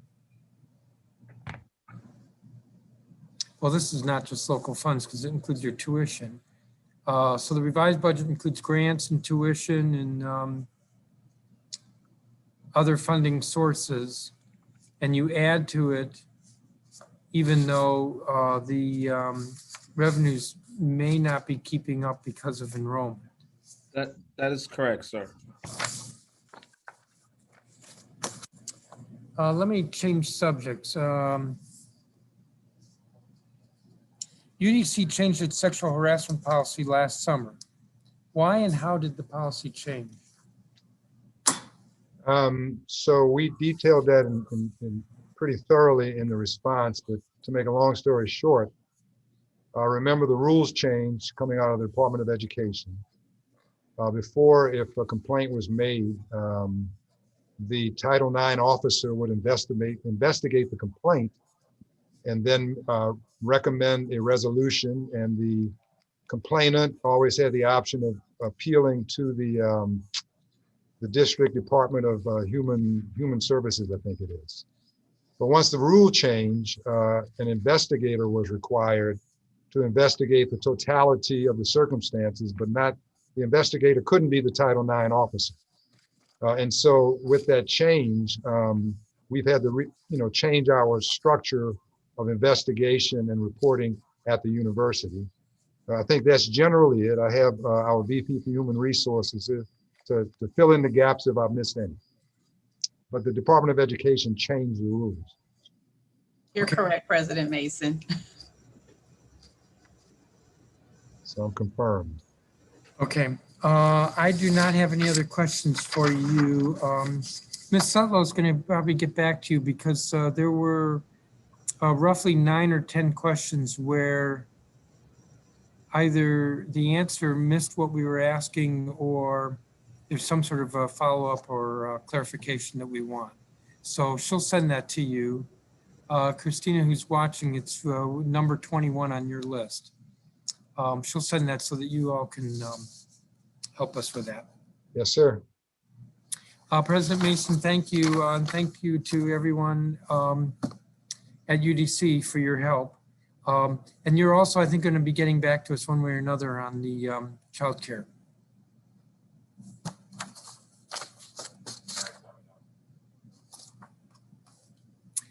I'm going to take like a 3-minute recess, and then we're going to turn to Commission on Arts and Humanities. So I'm not even going to log off. I'm just going to, we will resume at 2 o'clock.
Why don't we continue with this hearing?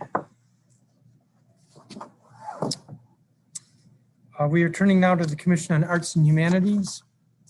I'm going to call the non-government witnesses.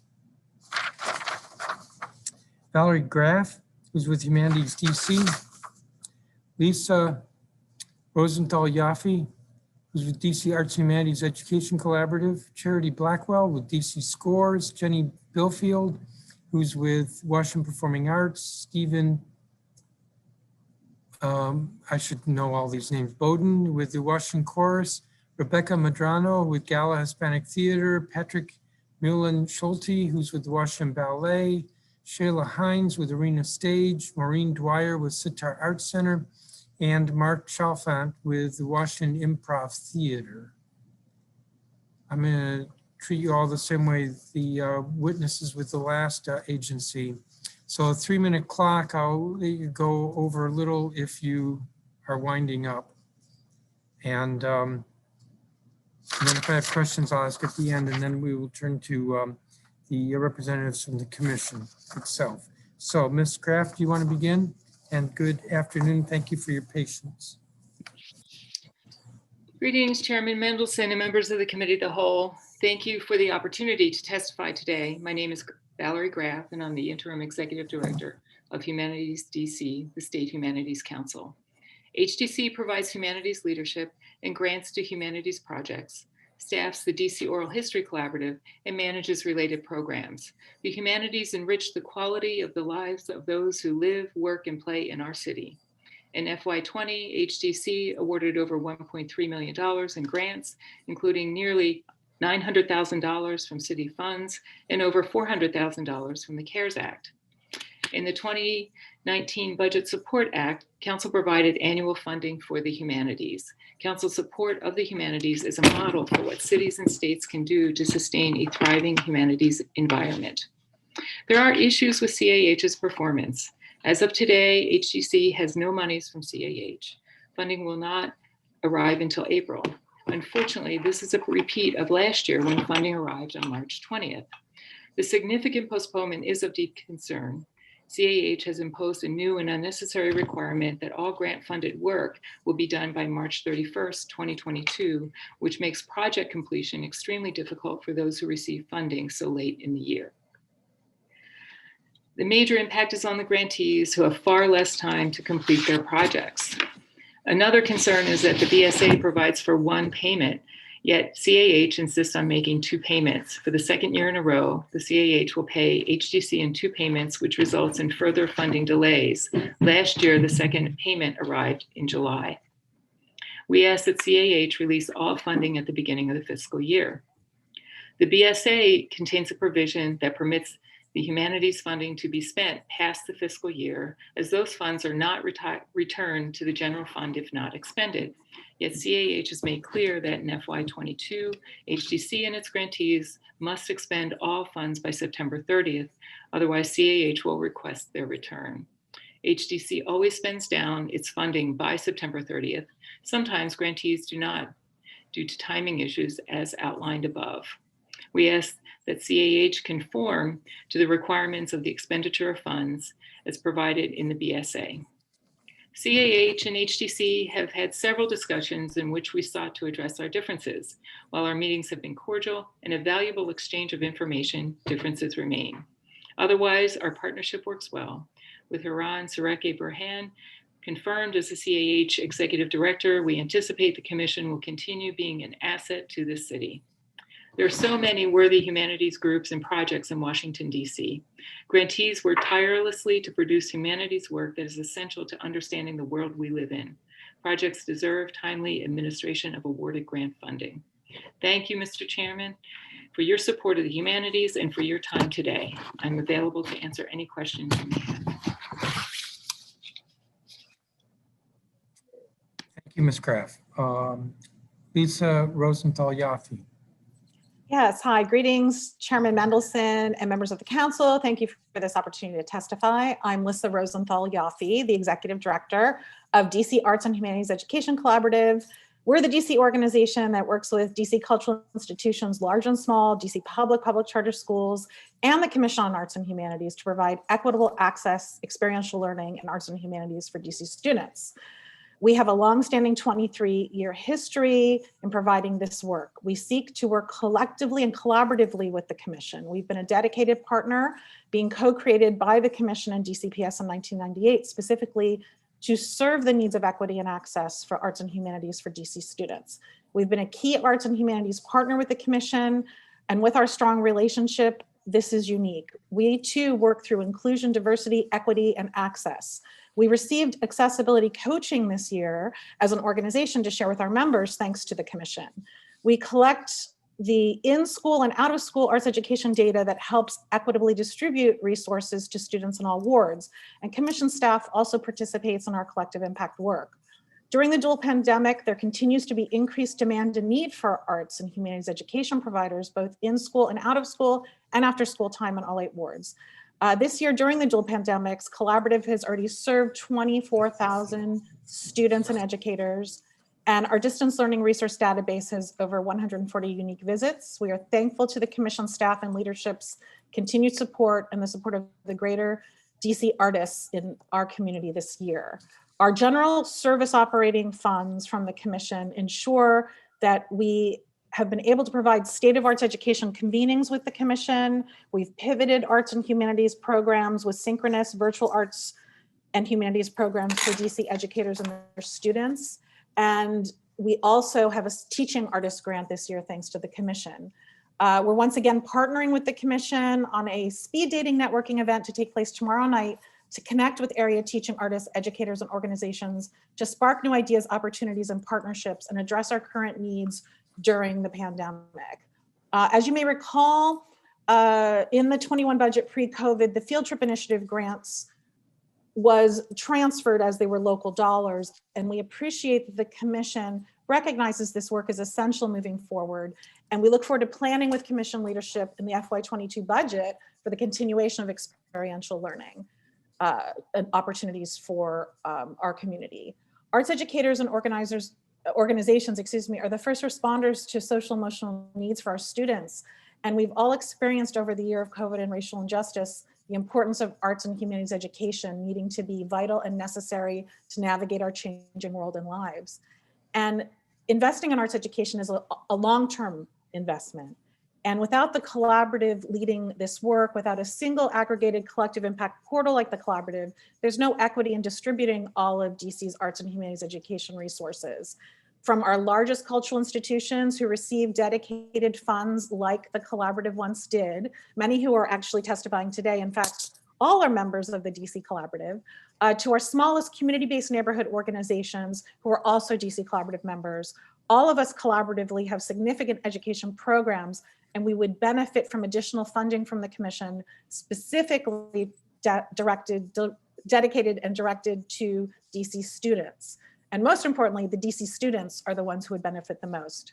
So increased funding for arts and humanities education and the Collaborative and our membership, all of our membership is needed in the Commission's budget to support our resilience and recovery capital for DC students this school year and next year. Thank you. Thank you. Ms. Blackwell? Yes. That sound good, clear, perfect. Hello, my name is Charity Blackwell. I sound good? Yeah? Yes. All right, perfect. My name is Charity Blackwell. I'm a Ward 5 DC resident and graduate of the DC Institution of Higher Education, Trinity Washington University. I'm also the Director of Creative Arts and Education for DC Scores, an award-winning out-of-school time nonprofit that has provided free daily programming for over 25,000 children in DC public and public charter schools since 1994. If you'd like to hear more, please check out our website, dcscores.org. During this past year, grant funding from the DC Commission of Arts and Humanities ensured that DC Scores was able to provide and support teams for every DC child who needs one. Our focus throughout the pandemic and this unusual school year has been to keep students feeling safe, supported, connected, and hopeful despite the chaos swirling around them. The DC Commission on the Arts and Humanities specifically supports the poetry component of what DC Scores does. That includes the cost of poetry coaches, training, curriculum development. Since the pandemic began, trained DC Scores coaches have led thousands of poet athletes through structured, age-appropriate conversations and poetry workshops about social justice topics that have helped students process the twin pandemics of COVID-19 and systemic racial injustice. Even though DC Scores teams have not been able to meet in person this year, they have continued to meet virtually. DC students learned from incredible poets such as Portia O, who is the reigning Boston Poet Laureate, and Carvin Lassant, who is a Tony Award winning actor who played in Hamilton, DC Youth Poet Laureate Marjan Nadiri, and National Slam champion Jacob Mayberry, just to name a few. We held Q&A sessions for all of our DC Scores poet athletes with special guests such as Women of the World's Poetry Slam champion, Frequency, and best-selling author and artist Jason Reynolds. These initiatives were made possible thanks to the DC Commission on Arts and Humanities fundings. Our kids are able to be exposed to the highest quality of programming for poetry possible. So to close, I think it's only right to end with a poem in honor of National Women's History Month. It's by one of our poet athletes, Jermani Benson from KIPP DC, and the title of the poem is "The Future is Female." If I am the future, we should start with female, which should teach girls to be somebodies instead of somebodies. We should teach girls to empower, devour, and take control, because you are more than property and propaganda. You are more than dishing tea in a proper manner. You are strong. You are wild and free to be anything you dream. So if I am the future and the future is me, it will be female, and it will start with the simple fee of masculinity. Place it in my palm and tell me, are you feeling me? Paste it in my palm and tell me, are you done killing me? I am 15. A female, so tell me, are you worth my energy? We've sprouted from these truths, and we are rewriting history. We are planning the next century, a century where I believe women will stand in victory and write history with the sparkle pen, letting the world know that we have left our mark by simply holding each other up and showing some sympathy. Thank you, and that's all for me. Thank you, Ms. Blackwell. Jenny Billfield. Yes, thank you. And thank you for that. Good afternoon, Chairman Mendelson and members of the City Council.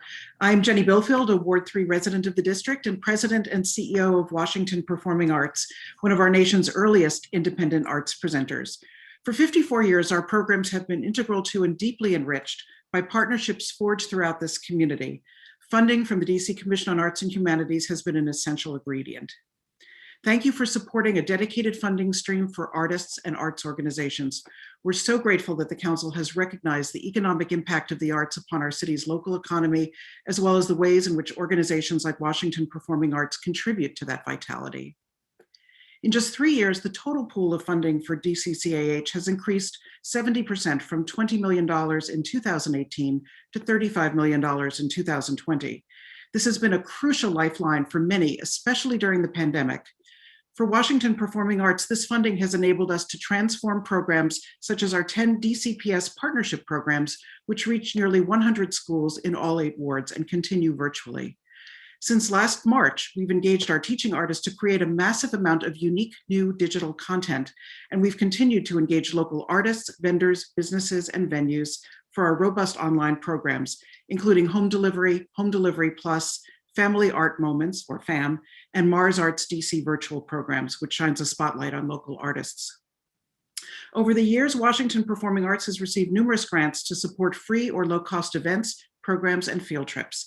When funding is stable, we're able to provide consistency in programs, staffing, and scope. In contrast, when funding has been highly variable from year to year overall, as well as in grant distributions, it's required us to significantly reshape our programs in response. It forces organizations to think short-term, not long-term. If the arts are truly viewed as a catalyst for the social and emotional welfare of our students and have proven to be essential to our community of partners and artists, then surely consistency of experience, service, learning, and artist engagement will be a priority. In tandem, consistency and stability of funding must be a priority as well. With a greater pool of funding available for the arts, it's all the more crucial that competition for these grants, along with equity and accountability, be enshrined in the grant-making process. Washington Performing Arts and I, as its leader, unequivocally support this, especially so in the context of grant making that is aligned with an organization's reach, impact, and budget size, and programs that address historical inequities that have constrained the growth of BIPOC-founded and led organizations. This past Monday, March 15th, we met directly with commissioners and staff of the commission via Zoom, and I've sent along a letter that we sent earlier in February. Paramount in these discussions was the need for greater awareness about how our organizations, and indeed all organizations funded by the Commission, address equitable access and participation in their mission and work. We're very eager to hear how the Commission will embed the recommendations of its Task Force on Diversity, Inclusion, Equity, and Belonging, and to join in support and action around the goals and objectives. Thank you for encouraging greater public dialogue and collaboration in identifying opportunities to strengthen our creative economy. Thank you.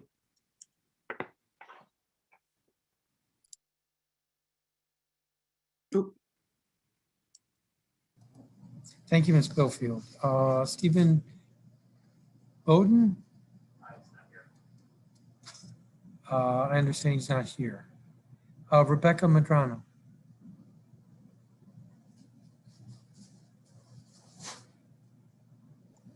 There, can you hear me? Yeah, I can hear you, but I can't see you. I don't know what's, well, here we go. Start my video. There you go. I Yes, I can see apologize. My name is Rebecca Medrano. I'm the co-founder and executive director of Gala Hispanic Theater, Grupo de Artistas Latinoamericanos. I want to start by thanking Mayor Bowser, Chairman Mendelson, and the City Council for their continued commitment to dedicated funding for the arts, which has ensured more funding for all organizations and individual artists throughout the city. Gala has a 45-year track record of artistic excellence and service to the community, and today stands as a center for Latino arts and culture, attracting over 20,000 patrons annually. Since Gala built out its permanent facility in the Tivoli, the theater has helped revitalize Columbia Heights, brought diverse sectors of the community together to share excellent art across economic, social, and cultural barriers, educated thousands of youth at no cost in the arts, provided jobs to hundreds of underemployed BIPOC, Latinx artists and technicians, drawn national and international visitors to the city, generating tax revenues for the city, and forged dynamic partnerships with arts and social service groups throughout the city. Currently, Gala is a member of the National Capital Arts Cohort. We are very grateful to the DC Commission of the Arts and Humanities for its past support and valuable partnership, particularly during the pandemic when we were shuttered. CAH funds enabled us to retain all of our staff, pay our artists their full contract fees despite cancellation of shows, and make necessary improvements to our physical plant in preparation for a safe reopening. As you know, Latinx, immigrant, and Black communities were the hardest hit by COVID. With CAH funds, we're able to continue to engage BIPOC youth and their families in our after-school program by providing free online programming, as well as small in-person classes for students who had little access to internet or laptops. We also paid stipends to those students who had lost their part-time jobs to help support their single-parent families. When our children's productions and student matinees, which normally engage 9,000 students from every ward, were canceled, we created virtual Spanish language programs that reached 22,000 children and families. With little culturally relevant Spanish language content online, Gala filled that void. Throughout the pandemic, we also brought diverse residents in our community together through a storytelling project, which was conducted in underutilized outdoor spaces like parks and alleys. These circles empowered residents and business owners to address issues of gentrification, violence, safety, and access to housing and food. Equity, diversity, and inclusion are not just buzzwords for Gala. They are embedded fundamentally in our founding and in our mission. Since our founding, we have commissioned numerous BIPOC artists to create works addressing social change not seen on other DC stages. Most recently, we commissioned a work called The United States of Amnesia, From Fugitive Slave Act to Zero Tolerance, a poetic history of US legislation that has deprived people of color of their inalienable rights. This work will feature Black, Latinx, Muslim, and BIPOC trans artists. We also commissioned a bilingual play around Sylvia Mendez, a 9-year-old Puerto Rican Mexican activist who played a critical role in the landmark case desegregating California schools. Too few people have heard her story or seen it portrayed by artists who actually look like her. We understand the Commission has concerns around issues of equity in terms of distribution of grant funds. We can testify that we will continue to use the arts to advance social equity, and we stand ready to work with the Commission and commissioners to ensure that all arts groups, large and small, are funded equitably. At Gala, theater is not just about art, it's about community and connecting. For many of our youth and families, it's the only place they feel safe enough and free enough to speak their native language and celebrate their culture. We urge the Council to increase funding for the DC Commission on the Arts and Humanities so that that agency can continue its important work. Thank you for all you are doing to ensure that our diverse artists and arts groups thrive and keep Washington, DC on the map as a cultural destination that rivals any world capital city. Thank you so much for your time. Thank you, Ms. Medrano. Patrick Mullen-Schulte. Good afternoon. My name is Patrick Mullen-Schulte, the Managing Director of the Washington Ballet. It's thanks to the ongoing support of the DC government that the Washington Ballet, along with our fellow arts and humanities companies, is able to continue making an impact on the social, cultural, and economic amenity of this city. On behalf of my board, artists, teachers, and staff, thank you for the way the Council has supported our work on the stage, classroom, studios, and in our community. The leadership and investment the DC government provides plays a vital role in our ability to make a difference to people's lives. That looks like, for us, presenting ballet at the highest level in a way that is relevant to DC and America in the 21st century. Providing our young people with a preeminent ballet education through our school, now in its 75th year, and providing our young people in DC's underserved communities with a world-class level of athletic, artistic, vocational training that sets them up to be leaders of the future. A pioneer in dance with company dancers, a pioneer of diversity in dance with company dancers from 15 countries and nearly 2,000 students of all races and cultures studying at one of our 4 campuses across DC, the Washington Ballet has a responsibility to exemplify diversity, make dance inclusive, accessible, and equitable. These values are central to our organization, and we strive always to do better in how we embed those values in everything we do. I'm proud of the way the Washington Ballet transforms lives. A founding partner of the ARC in Anacostia, we serve as a national model for equity in ballet training. Investing more than $1.5 million per year in our Southeast Campus programs, we are honored to serve the students and families of Wards 7 and 8 by bringing an exposure to dance that allows our leaders of tomorrow a way of realizing their potential within a supportive and collaborative environment. Students who participate in our programs develop critical life skills, including athleticism, perseverance, and increased self-esteem, which benefit them not only in the studio, of course, but also at school, in family life, and in the community. We are strongly aligned in our mission to serve the entire community, removing barriers to access for youth and adults in all the wards of Washington, DC. Lastly, as the ballet of the nation's capital, we are uniquely aware of the need to serve our common cultural amenity, help increase tourism to the region, and support economic development. Even during the pandemic, we are maintaining our classes and training, creating new works and furthering ballet in the 21st century in a uniquely American context. Using the Economic Policy Institute's employment multiplier effect for the Arts, Entertainment and Recreation Center, TWB generates over 700 total indirect jobs and close to 1,000 total, 700 total direct jobs and close to 1,000 total indirect jobs during our season of performances. It's no wonder arts and culture represents close to 10% of the DC economy. The Washington Ballet is proud to be an integral part of the district's $2.9 billion nonprofit arts and culture industry. Thank you for your focus, guidance, and support in making that happen. Thank you, Mr. Mullen-Schulte. Sheila Hines. Good afternoon, Chairman Mendelson. My name is Shayla Hines. I'm the Director of Institutional Relations at Arena Stage. On behalf of Arena Stage, I am honored to present our testimony to the Council of the Whole today in support of the Commission on the Arts and Humanities and its mission to support programs and activities that encourage diverse artistic expression across the district. Arena Stage's 2021 season has been unlike any other in the theater's 70-year history. The dedicated arts funding provided by this council has been vital to Arena's survival during this year, allowing us to continue serving our audiences and community. While the ongoing pandemic has prohibited live performances and prevented most in-person programming, the theater has connected with audiences across the DC region and beyond with original digital films, programs, and events. These new and adaptive ventures have drawn a 900% increase in Arena's online engagement since March of 2020. Arena's 71st season now includes online community engagement classes in our digital Looking Forward season. As part of our Looking Forward season, Arena Stage has produced 3 world premiere films shared online and free to the public. The theater has helped artists earn income through the Theater Artist Marketplace, which allows patrons to commission or purchase art directly from artists and artisans.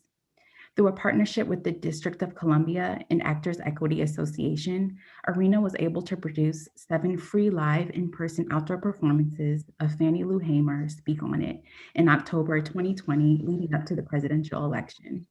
These activities will continue to fulfill Arena's vision to galvanize the power of theater, to understand who we are as Americans during a double pandemic, a uniquely challenging chapter in our history. In addition, we understand the concerns about the current National Capital Arts Cohort program, and we are learning how to better act on our commitment to equity and inclusion in the arts.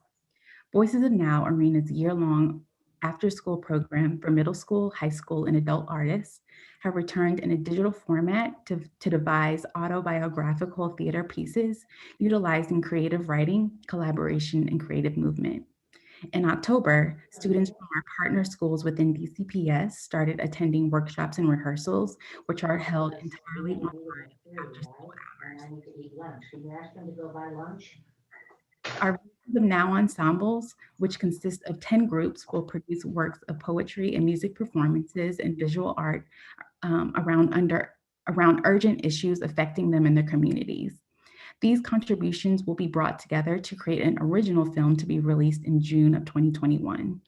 The success of the first Voices of Now film, Inside Voices, a film by Arena Stage's Voices of Now ensembles, which premiered last spring, showed that this online format is fulfilling to participants and audiences alike.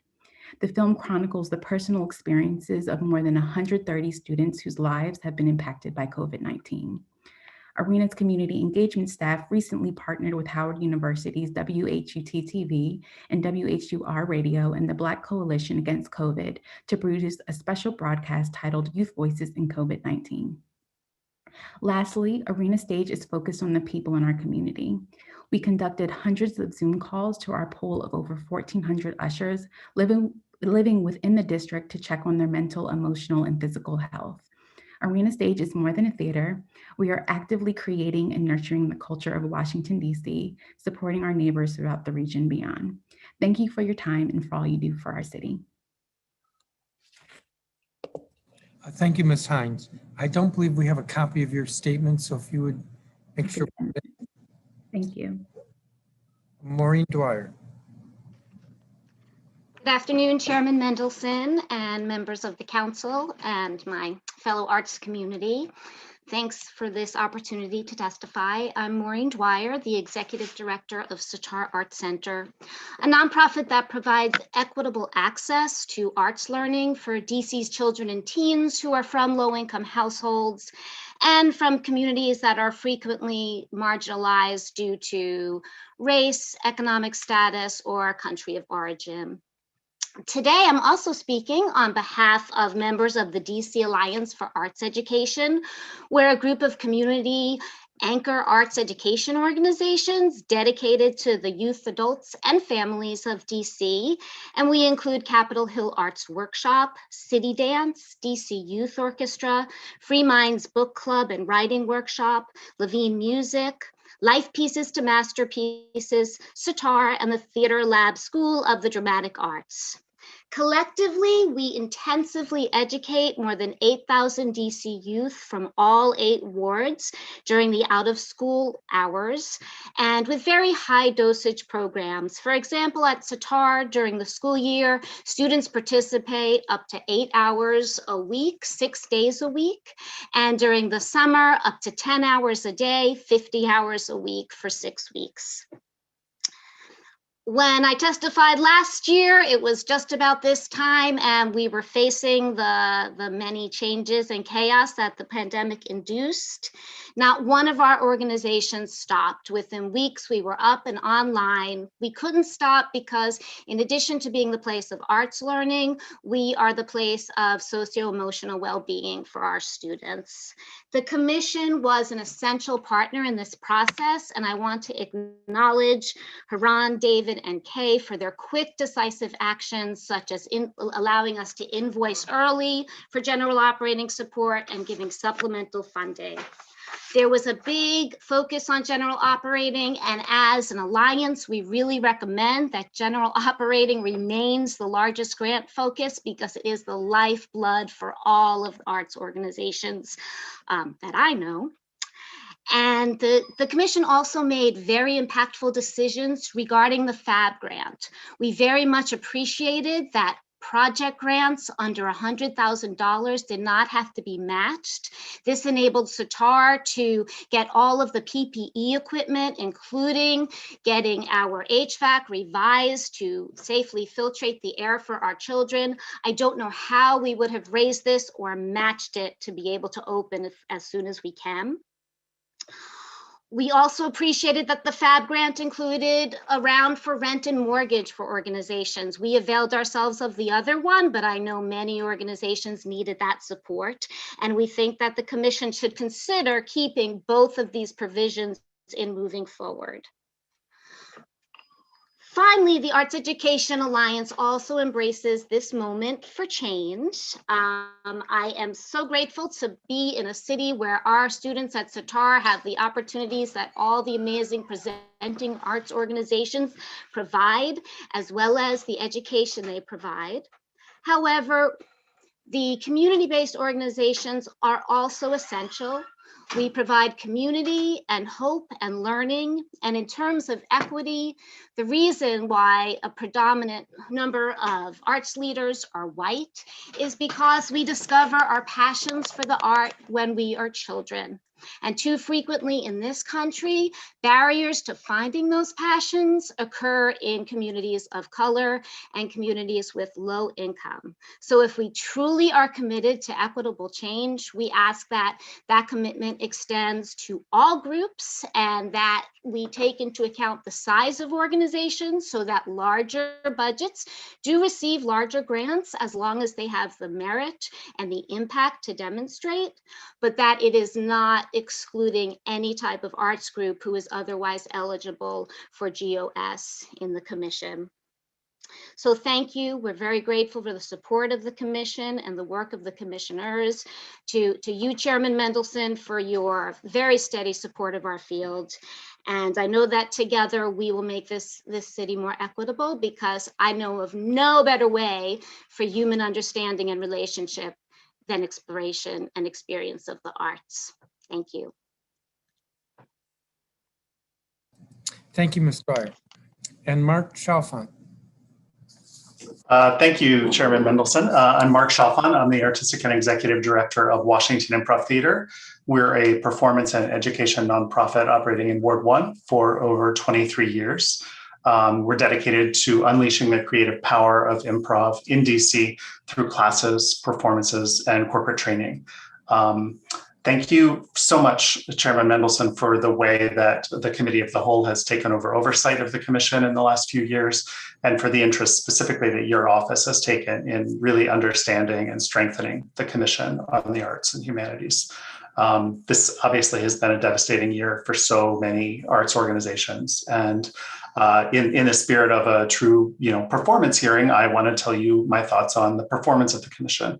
I think the Commission has performed its work really admirably this year. Circumstances were terrible, and specifically, some really great things are happening in the Commission due to the hard work, I think, of the chair of the Commission, the executive director, and the staff, which is a very hardworking group of people. So some of those highlights are transparency. It feels like there's a lot more clarity now on how the budget is spent, how the staff is organized at the Commission. And that's just a huge help when you're an arts organization and you're trying to communicate with the Commission. If you don't have a valuable org chart to go by, you can get really stuck. Also, the meetings themselves have been virtual this year. You can attend through WebEx online, and then almost immediately they're also viewable on YouTube, which is, I think, just exactly the kind of transparency that a commission like this should have. There's been some progress made in equity in response to the national conversation on racial justice and equity. The Commission has examined that and retooled the application criteria for FY22 general operating support grants. These grants are currently in review, so we don't see the results yet. We'll be seeing them this year, but just filling out these questions, it was really exciting to see that these concerns have been elevated the way they have. And then obviously in direct response to COVID, the Commission issued some enhancement grants to FY20 to those organizations that had already received general operating support. They dropped the match requirement for general operating support in FY21, and they created a second round of facilities and building grants specifically focused on rent or mortgage relief. Just really smart, fairly nimble actions taken to try and help the community of artists as much as they can. Obviously, equity is a huge issue, and we can't really address that without addressing the National Capital Arts cohort. My understanding is that there is a conversation ongoing about how to sort of reassess the way that cohort has been sort of carving out 28% of the Commission's budget. We need to do that. We need to achieve equity, and we can't really do that in a system that privileges certain organizations, which are already among the most resourced in the city. So as so many of my colleagues have been saying, a system that's competitive and fair and puts us shoulder to shoulder with organizations that are like us in cohorts, I think no one's going to have any complaints about that. There's more in my statement, but my time is up. So thank you so much, Chairman Mendelson. Thank you, Mr. Chalfant. I have a couple of questions for Ms. Graff. I just want to be clear about this. So the Humanities DC has not received its fiscal year 2021 grant? Correct. And you're told you'll get it in April? Well, I'm inferring from, our back and forth that we will get it in April. And, but then you say in your statement that the commission is making 2 payments. That's correct. What will the second payment be? As I said, last year was in July. It depends on how quickly we spend down the first payment, submit that invoice, and then they issue a new purchase order and then fund the purchase order. So last year we, it's hard to say, but I imagine it will be either May or June. But it does take a month once we submit the paperwork for the second payment for us to get that second payment. So the difference between the first payment and the second payment is the second payment comes after you have spent or obligated the first payment. Correct. And you're of the view that neither the Humanities DC nor its grantees should have a deadline to spend their money? No, that's not my view at all. My concern is that when our payments come late, and historically they've come in January, that we can't start getting those funds out until let's say in the best of times, it will be in February, March. That's not a whole lot of time for projects to be completed by the end of the fiscal year. And because the BSA provides for the humanities cohort funding to be expended beyond the first fiscal year, we're arguing that yes, there should be a deadline, but not so arbitrarily imposed. So for instance, I'll give you an example for this year. We have funded our DC docs, funded documentary documentaries. And because the funding's so late, we can only fund final production costs instead of contributing to an overall documentary. In your statement, you say that the commission is saying to you now that the grantees must spend their money by March 31st of 2022. Mhm. Understanding that correctly? Mhm. And then, but you then seem to go on to say that the commission is saying that for fiscal year 2022, the grantees will have to expend their money by the end of the fiscal year. Mhm. Let me be clear. I think you understand, but just anybody who's listening. So right now, our fiscal year 2021, grant would have to be spent by roughly halfway through the next fiscal year. But Correct. for next fiscal year, the grant money will have to be spent within the same fiscal year. That's correct. So they're tightening the deadline. That's correct. To what extent are you able to, I'm going to say, front load your grant making process? That is, that you've identified your grantees by now, even though you're getting your grant money maybe next month, so that when you get the grant money, the money will be able to go out the door immediately. Yeah, so we have a degree of an ability to do that. Our main concern is for some of our grantees, they will be inhibited from applying. And so that's why we typically don't front load them. We can do some of that, but we front loaded this year. We've got 20 grantees who are waiting about $300,000 in awards. We are still moving ahead with our grants programs. But again, if the monies have to be expended by the end of the fiscal year next year, then they're only going to have a couple of months to do their projects and finalize their funding for those projects. Let me just see if I have any other questions.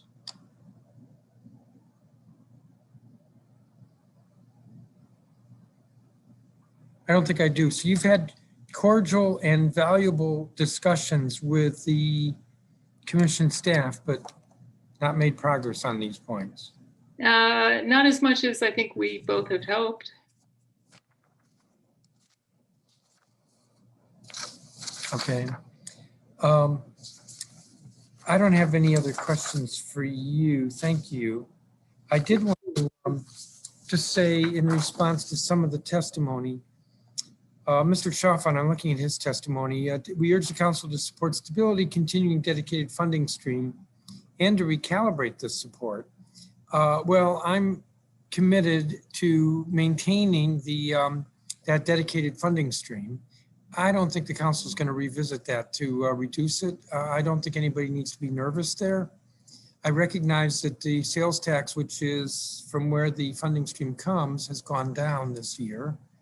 I will remind colleagues a couple of years from now when the sales tax goes way up that the deal here is that it's a little bit unstable.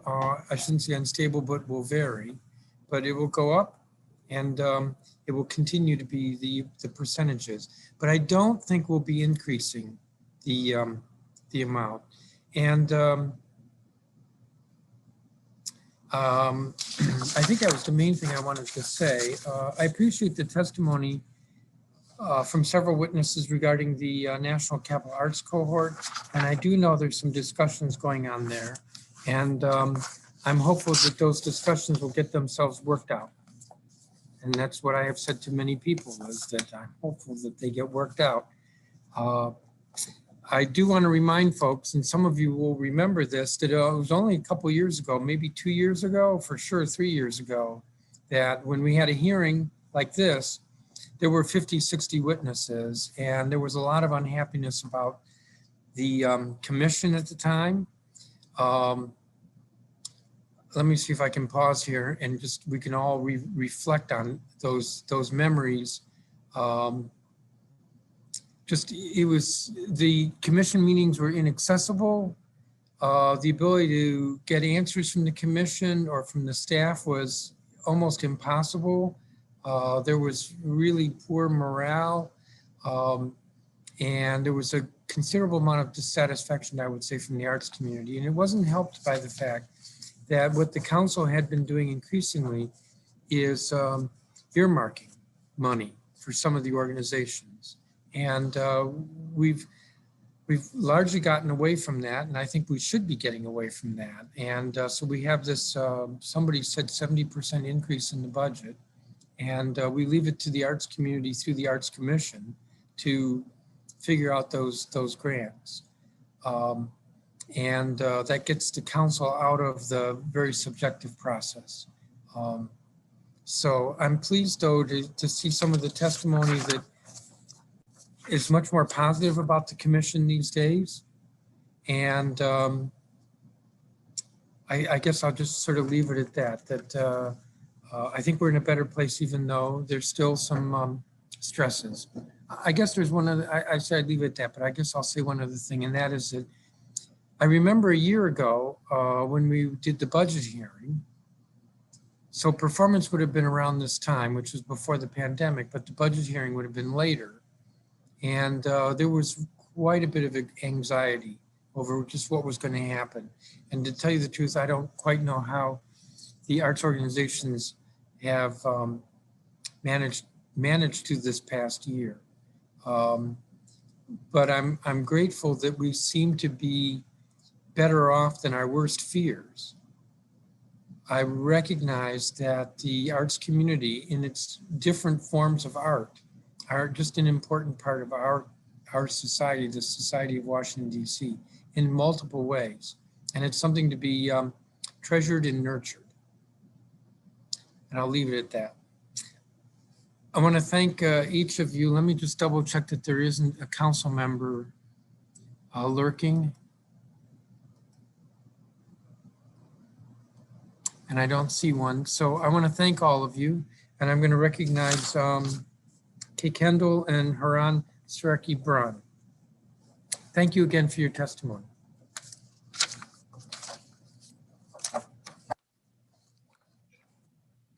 Good afternoon, Chairman Mendelson. Can you pause just a moment, Ms. Kendall? I need to shout something to my staff.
Thank you, Ms. Kendall.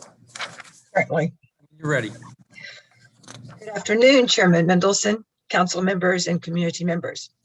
My name is Kay Kendall, and I'm the chairperson of the District of Columbia Commission on the Arts and Humanities. Thank you for this opportunity to come before the Committee of the Whole today. Every community owes its existence and vitality to generations from around the world who contributed their hopes, dreams, and energy to making the history that led to this moment. Truth and acknowledgement are critical to building mutual respect and connection across all barriers of heritage and difference. I acknowledge we are on the ancestral homelands of the Nacotchtank and Piscataway people, and I pay respects to their elders past and present. I acknowledge our nation's shameful legacy of racial and social injustice. I acknowledge the immeasurable pains felt by so many in the past year.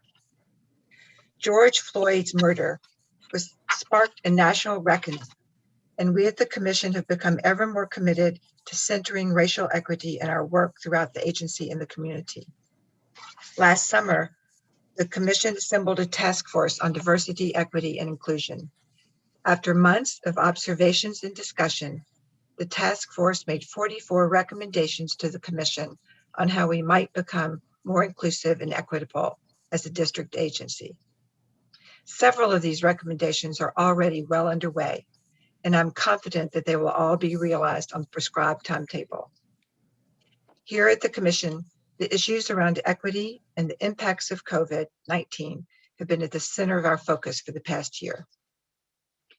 It was exactly 1 year ago yesterday that the staff of the Arts Commission, along with almost the entire district government, began working from home, and many of our grantees suspended their operations as well. And so for a year now, our stages have been dark and our galleries have been empty. Earned revenue from ticket sales, rentals, and concessions have been non-existent this entire time for most arts and cultural producers. Many have had to exhaust whatever reserves they had to try to keep up with rent or mortgage payments or make payroll for their staff. Some have taken out lines of credit to try and tread water until they're able to go back to work again. A study by SMU Data Arts found that in 2016, arts organizations had about 5 months of working capital available as a national average. However, in that same year, organizations in Washington, D.C. reported a deficit of working capital.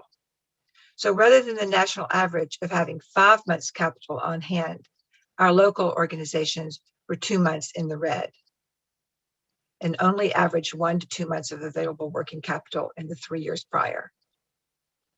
These averages encompassed organizations of different budget sizes. And I make this observation to illustrate that even in normal times, arts organizations can struggle financially. What is even more critical to remember is that a single organization may support dozens or even hundreds of full and part-time jobs for arts workers. Those workers have largely been underemployed for most of the past year. Experiencing the arts often involves a gathering of people in a place like a theater, concert hall, museum, or gallery. This, of course, means that unfortunately, the arts and culture sector will likely be one of the very last to be back in business fully.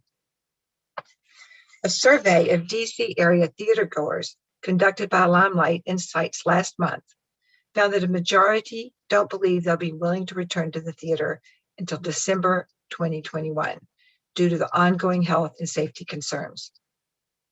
Similar trends could be seen from audiences of the other performing arts as well, which could indicate a protracted recovery for parts of the arts sector. For our part, the Arts Commission has explored and continues to explore every avenue we can think of to provide support. We have, for instance, waived matching requirements for grants.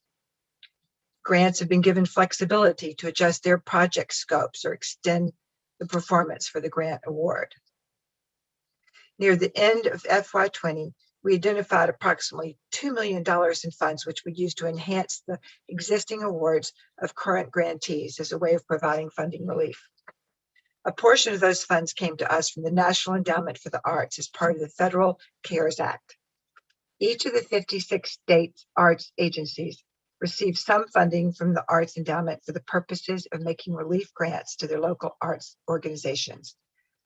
Most of the state arts organizations can only make grants to nonprofit organizations, but we decided to grant individual artists as well, which has been a focus of ours during this pandemic. For the CARES Act grant, we received a total of 502 applications from individual artists. NEA funding was enough to provide grants in the amount of $2,500 each to 134 of those individuals.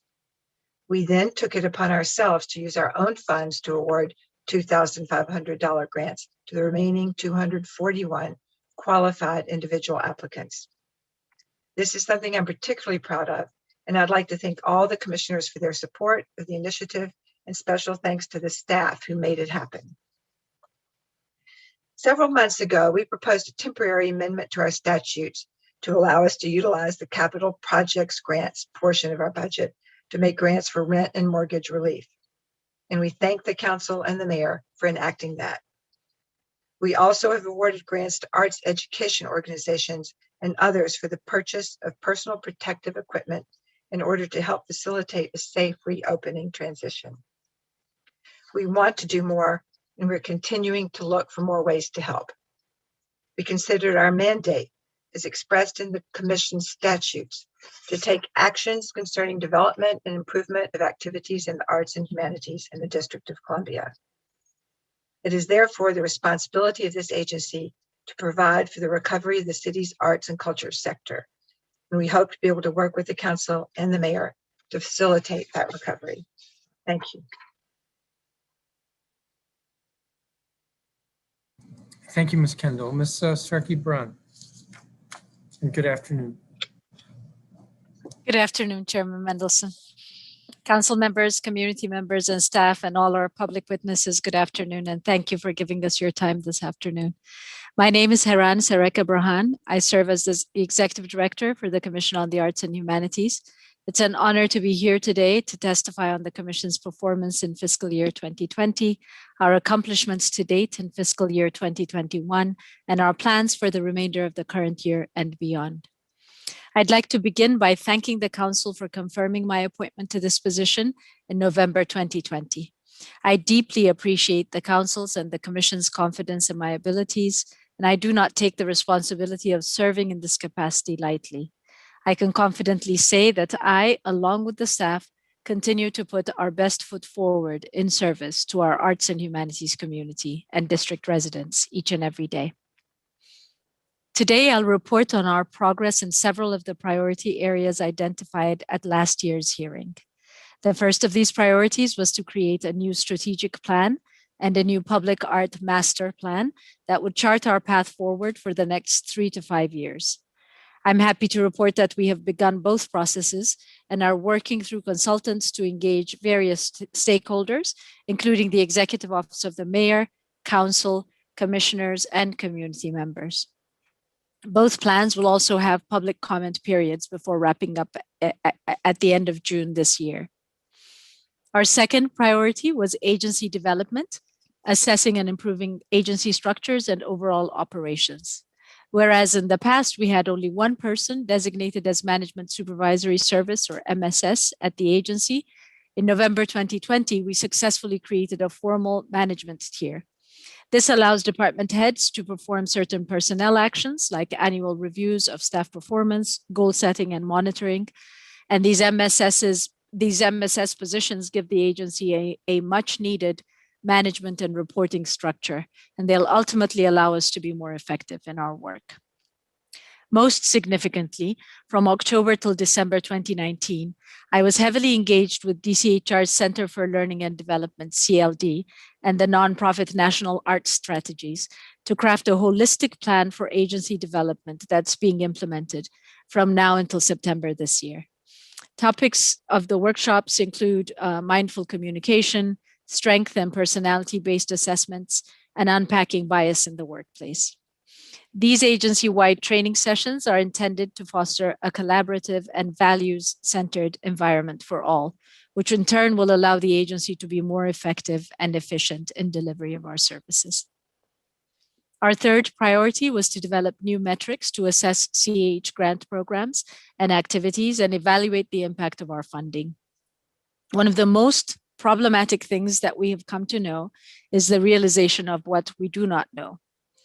When we survey our grantee profiles in an effort to determine how equitable or inequitable our grant making has been in regards to race or other demographics, we're confronted with the fact that the agency has never collected this data, and we have no evidence from which to draw a conclusion. And I'll add that that seems generally the way that it is with quite a few state arts agencies to this point anyway. To remedy this, we conducted research with local, state, and national arts agencies to learn from best practices, and we've already begun collecting demographic data from organizational grant applicants. We'll make demographic questions a standard part of our applications moving forward.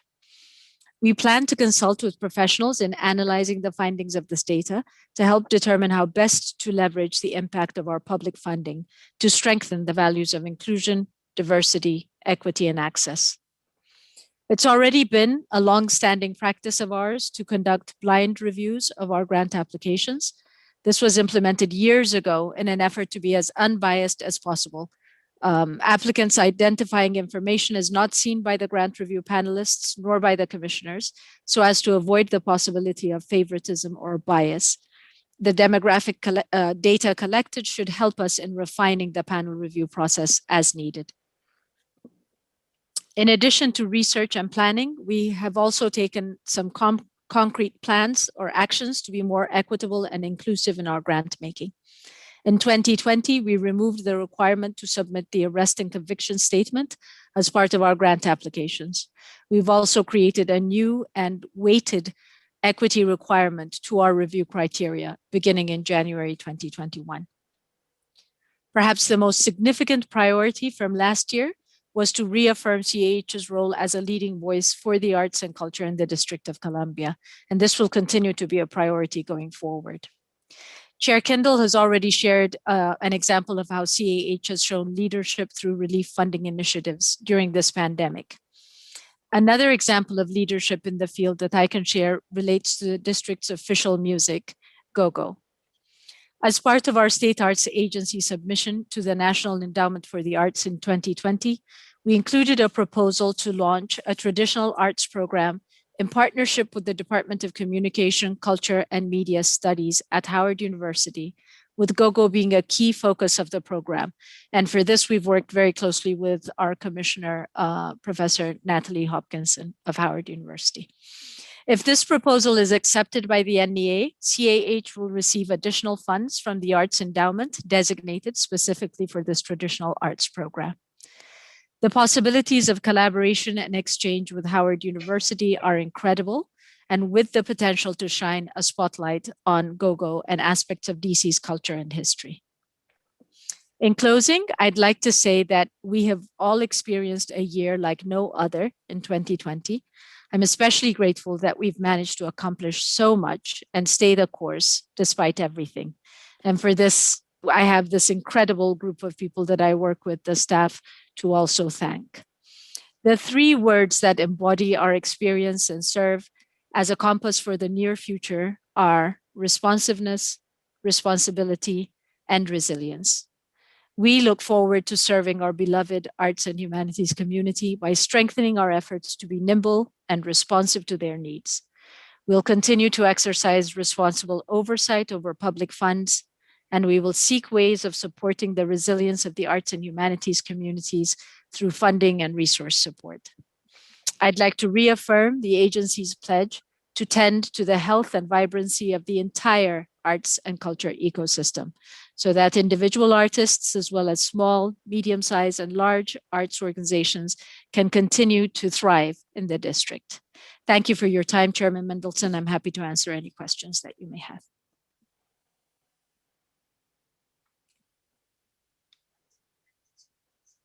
Thank you to each of you. I have a few questions.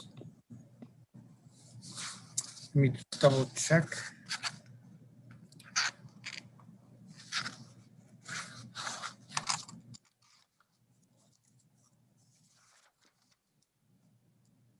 These questions are in no particular order. To either of you, are there any lingering transition issues from the agency's former status to its current status? I'll jump in, Kay, and feel free to please add to this. I would say that there aren't directly, I wouldn't call them lingering issues, but I think that our transition in some ways is still ongoing. We're learning as we go what it means to be an independent agency for the district. Some areas that we're able to get really good advice and partnership on in regards to personnel actions have been clarified. We know where we have our own sort of personnel action authorities and where there are regulatory authorities that we have to be in alignment with DCHR. We are learning also some other aspects of, suitability and all personnel related in this regard what needs to be in partnership with DCHR and where we need to exercise our own authorities. We are also in close conversation with DC Public Library, which seems to be the closest model to ours, to being an independent agency, to learn some of their processes and regulations, so that we kind of beef up areas that we don't know for functioning as an independent agency and what that would mean. In general, I would say we're doing well. We're learning as we go, and we've got good support from sister agencies. So the transition is sort of moving along well. Okay. So learning, but not any specific obstacle like we feared a couple of years ago. That's what I'm taking from your answer. I don't, Chairman Mendelson, you'll see in our priority areas, our upcoming 5 priorities for next year, you'll see that we've noted governance as agency governance as a possible area to focus on. In our establishment statutes, when we were born again as an independent agency, the BSA sort of pieces to governance are not spelled out. So I think that's might require some attention as it relates to the functions of and sort of the areas that the agency works in and that the commission works in, that the commission is an advisory body to the agency, and that the governance, the sort of operations and governance of the agency, those lines need to be defined a bit more, I feel. And that has come about because of the independence of the agency. So it's in a loose way, it's kind of tied to the independence of the agency. Those areas may merit more definition. Are district agencies cooperative and helpful with you, or is there any that are being difficult? No, we're having a really good really good advice, really good partnership with all the major agencies. The OCFO is by our side at all times. DCHR has been incredible. DCPL has been very, very responsive. We're looking forward to having a really robust MOU with them for some of our programming and art bank loan programs. So it has been good. It has been good with other district government agencies for us. What about employee satisfaction? How would you characterize that? I remember you asking this question last year. I don't know if I'm the right person to answer this question. What I'm committed to is really building a place that we all love coming to work for, that is a collaborative space to learn and to work together, share ideas, and make what we do better for it. I think there is, COVID kind of, the pandemic and working remotely, was its own sort of beast to wrangle with. We've adjusted well, but it is hard when we're not all in the office and able to see each other. But we are committed to making it better. And what I've done in that regard is work with the Center for Learning and Development and also with the National Arts Strategies to give us the tools to be able to work well together. I think generally it is good. I am energized by being here. I'm energized by the people I work with. We exchange, we have regular staff meetings, we exchange emails. There's a lot of interdepartmental work that's going on. Staff are working very well collaboratively across departments with each other. We've done a lot of community engagement programs as of January, and I see the energy and the ideas that are coming. So if those are the gauges, I'd say we're doing well. We're building well, I would say.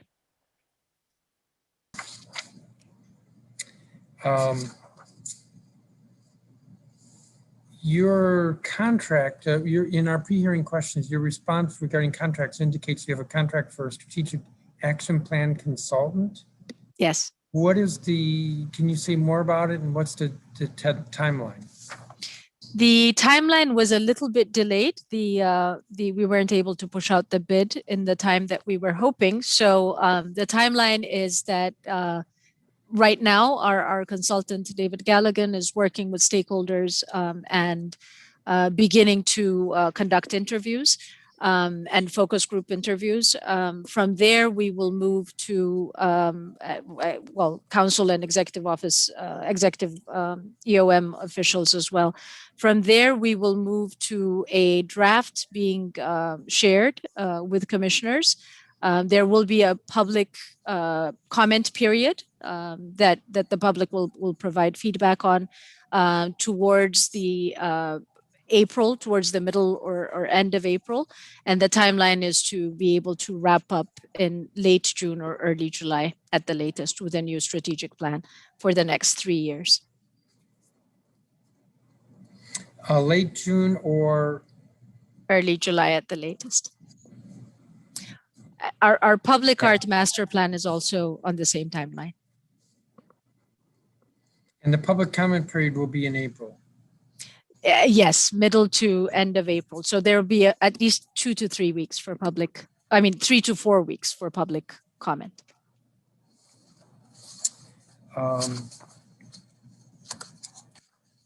I believe you heard the testimony from Valerie Graff regarding Humanities DC.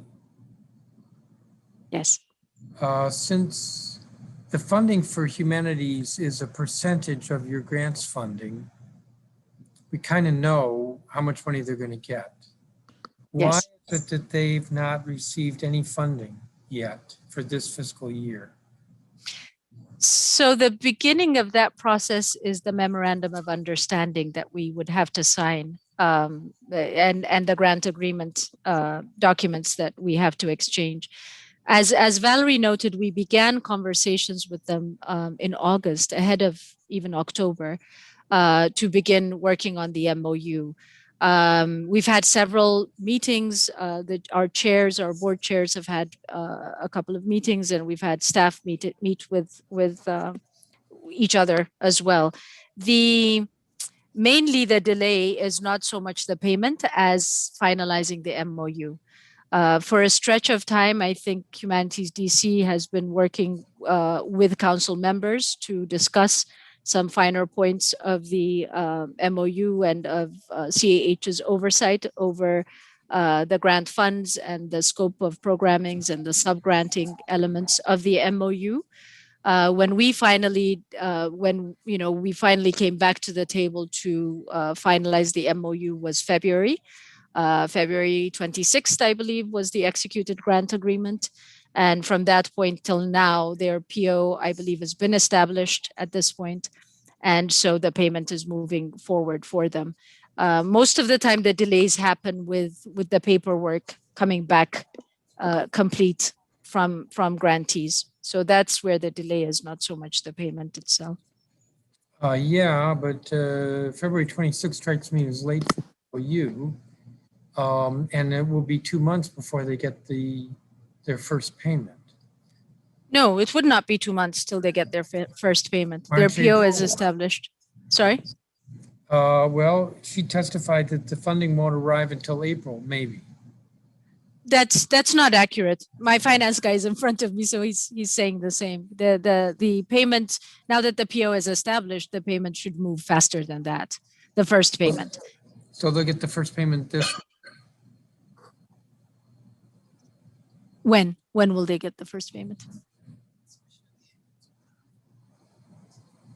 Okay. So as soon as their invoice is back to us, the first invoice, that's when we can expedite the payment. So within 2 weeks to 3 weeks, they should be getting something in hand.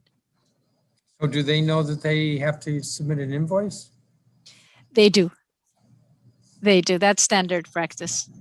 And I know Valerie also mentioned the 2 payments. That's also, our grant making is really informed by district code and municipal regulations and the citywide grants manual. It is what we do with all of our grantees. And so the 2 payments are set out that way so that grantees get a chance to spend down the money but also report on the activities of the grant. So there's an interim report that's scheduled usually in April.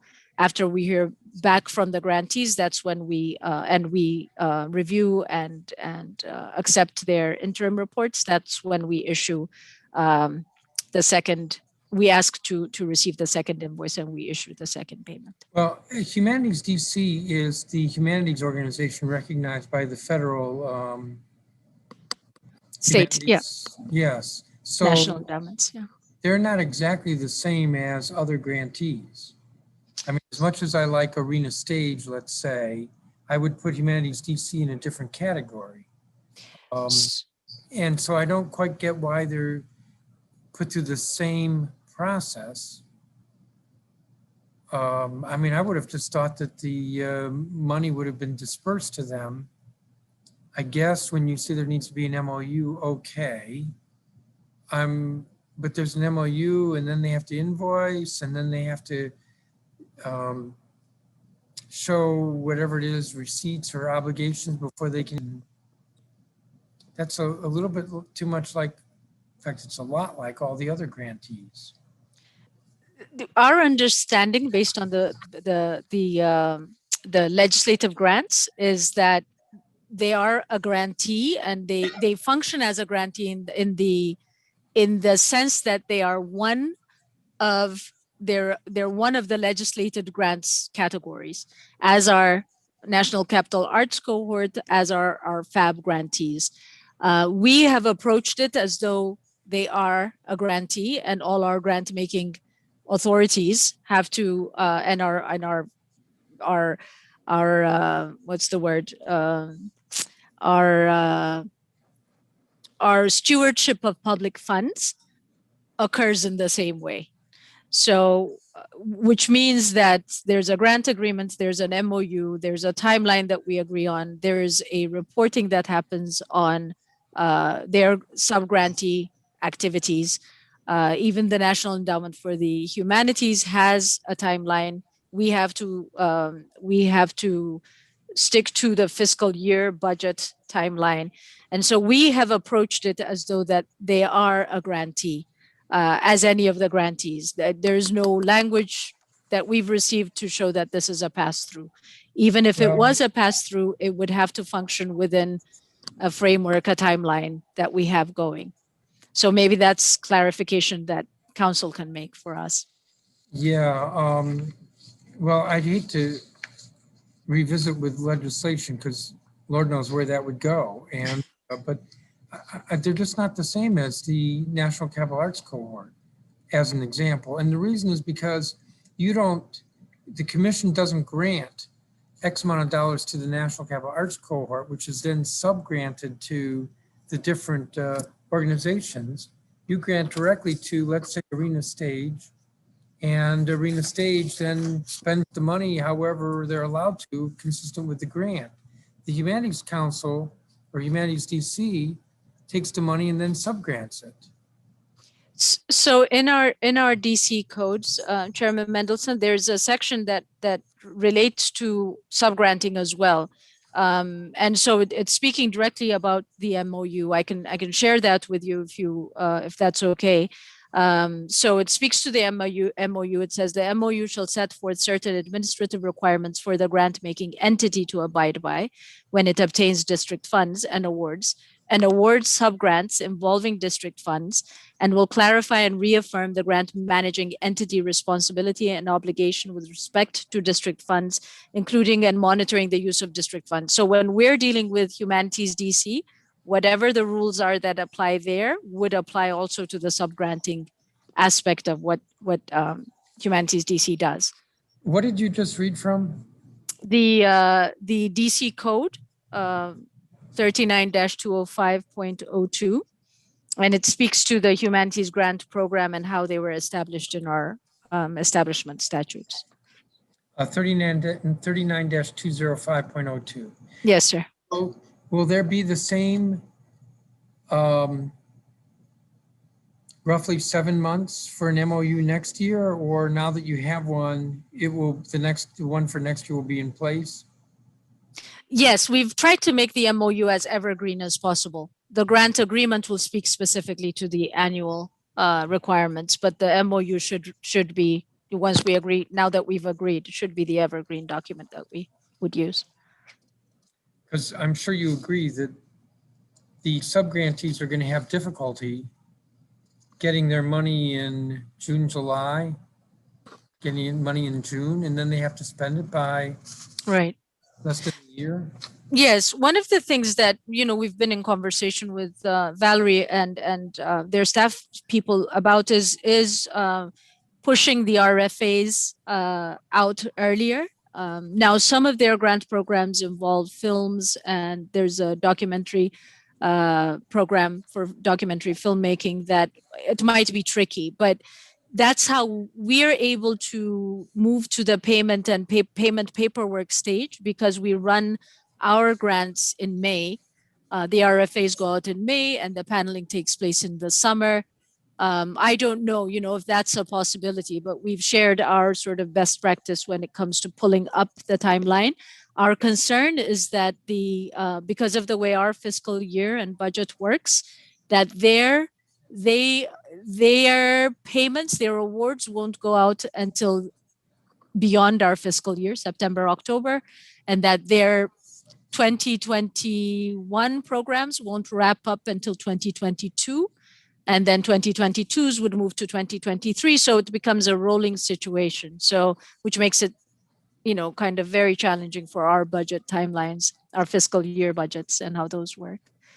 So pulling up the RFA announcements and the application process and the panel process might be a possibility that we can explore with them. Let me turn to my colleague, Councilmember Christina Henderson, if you have questions. Thank you, Mr. Chairman. I thought I was going to have to put up a flag to let you know I was here.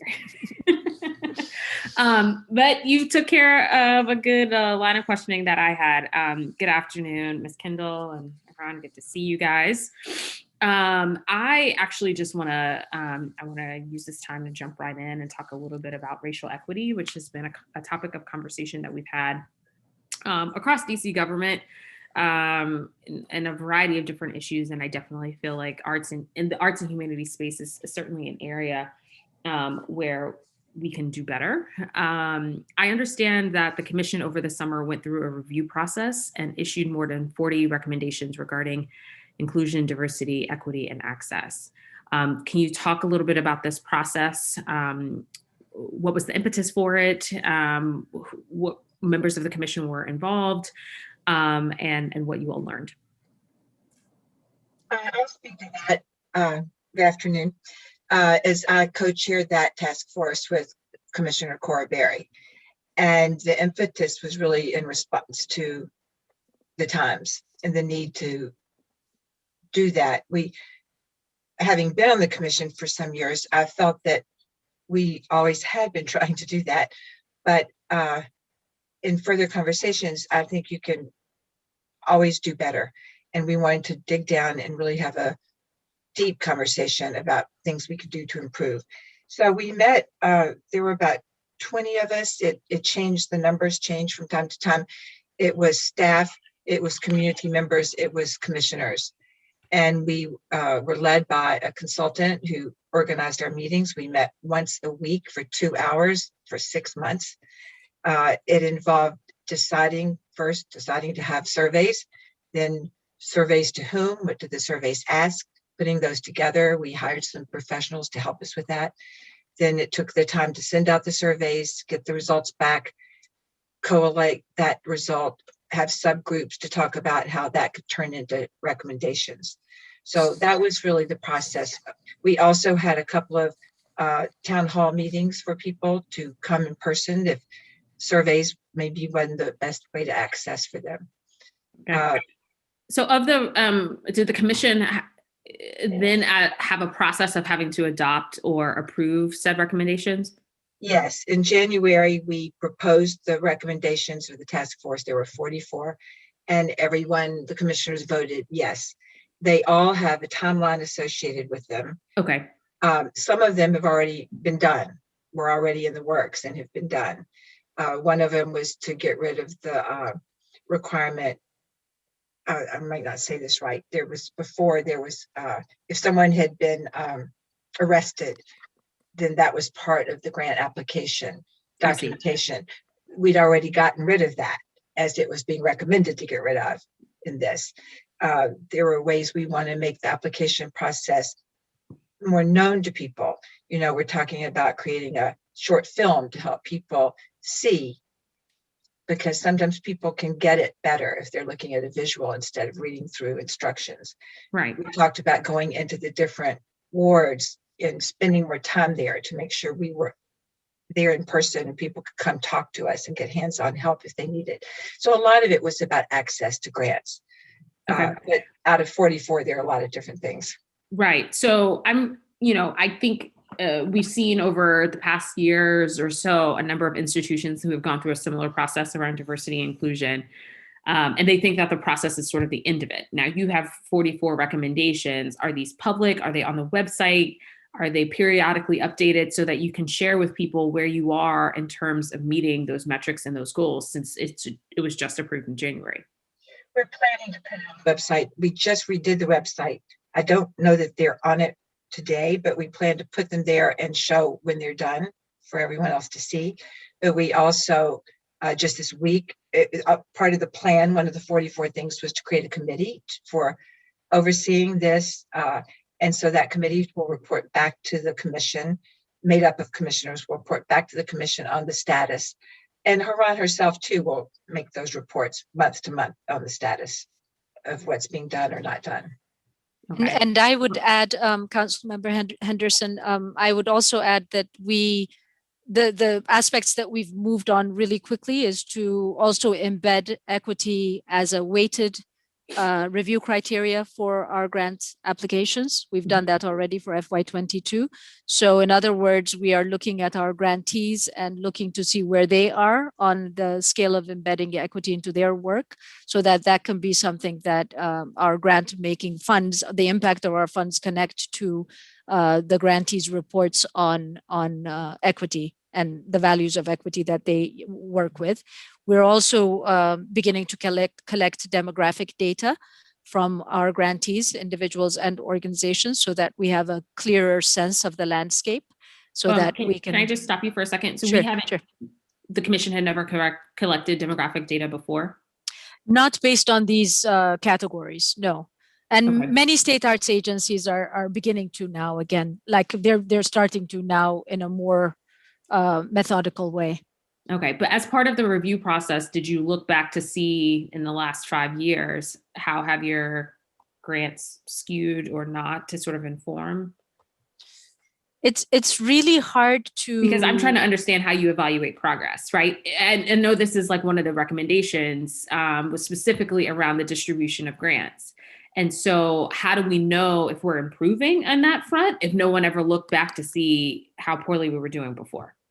So without the demographic data, it's really hard to understand what's, there are other measures of equity that might be worth discussing because we have data. Small, medium-sized, large organizations, budget sizes, things like that.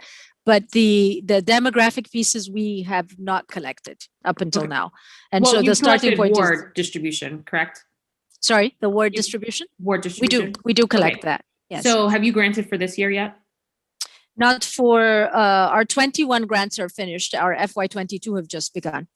Okay, so let's go back to FY20 since it's performance oversight.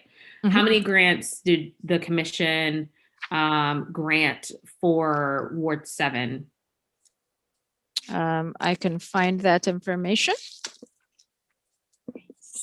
So for Ward 7, we received 67 applications and awarded 41 of those. The award rate was 61%. And the total dollar amount was $665,258. Okay, and what about for Ward 8? Ward 8, we received 65 applications. These are organizations and individuals. We awarded 47 of those. The award rate was at 72%, and the total amount was $1.175 million. Okay, and in comparison, I'm just going to pick a ward. How many applications did you get from Ward 2? Because I think this might be part of the issue here in terms of So I'll share that data.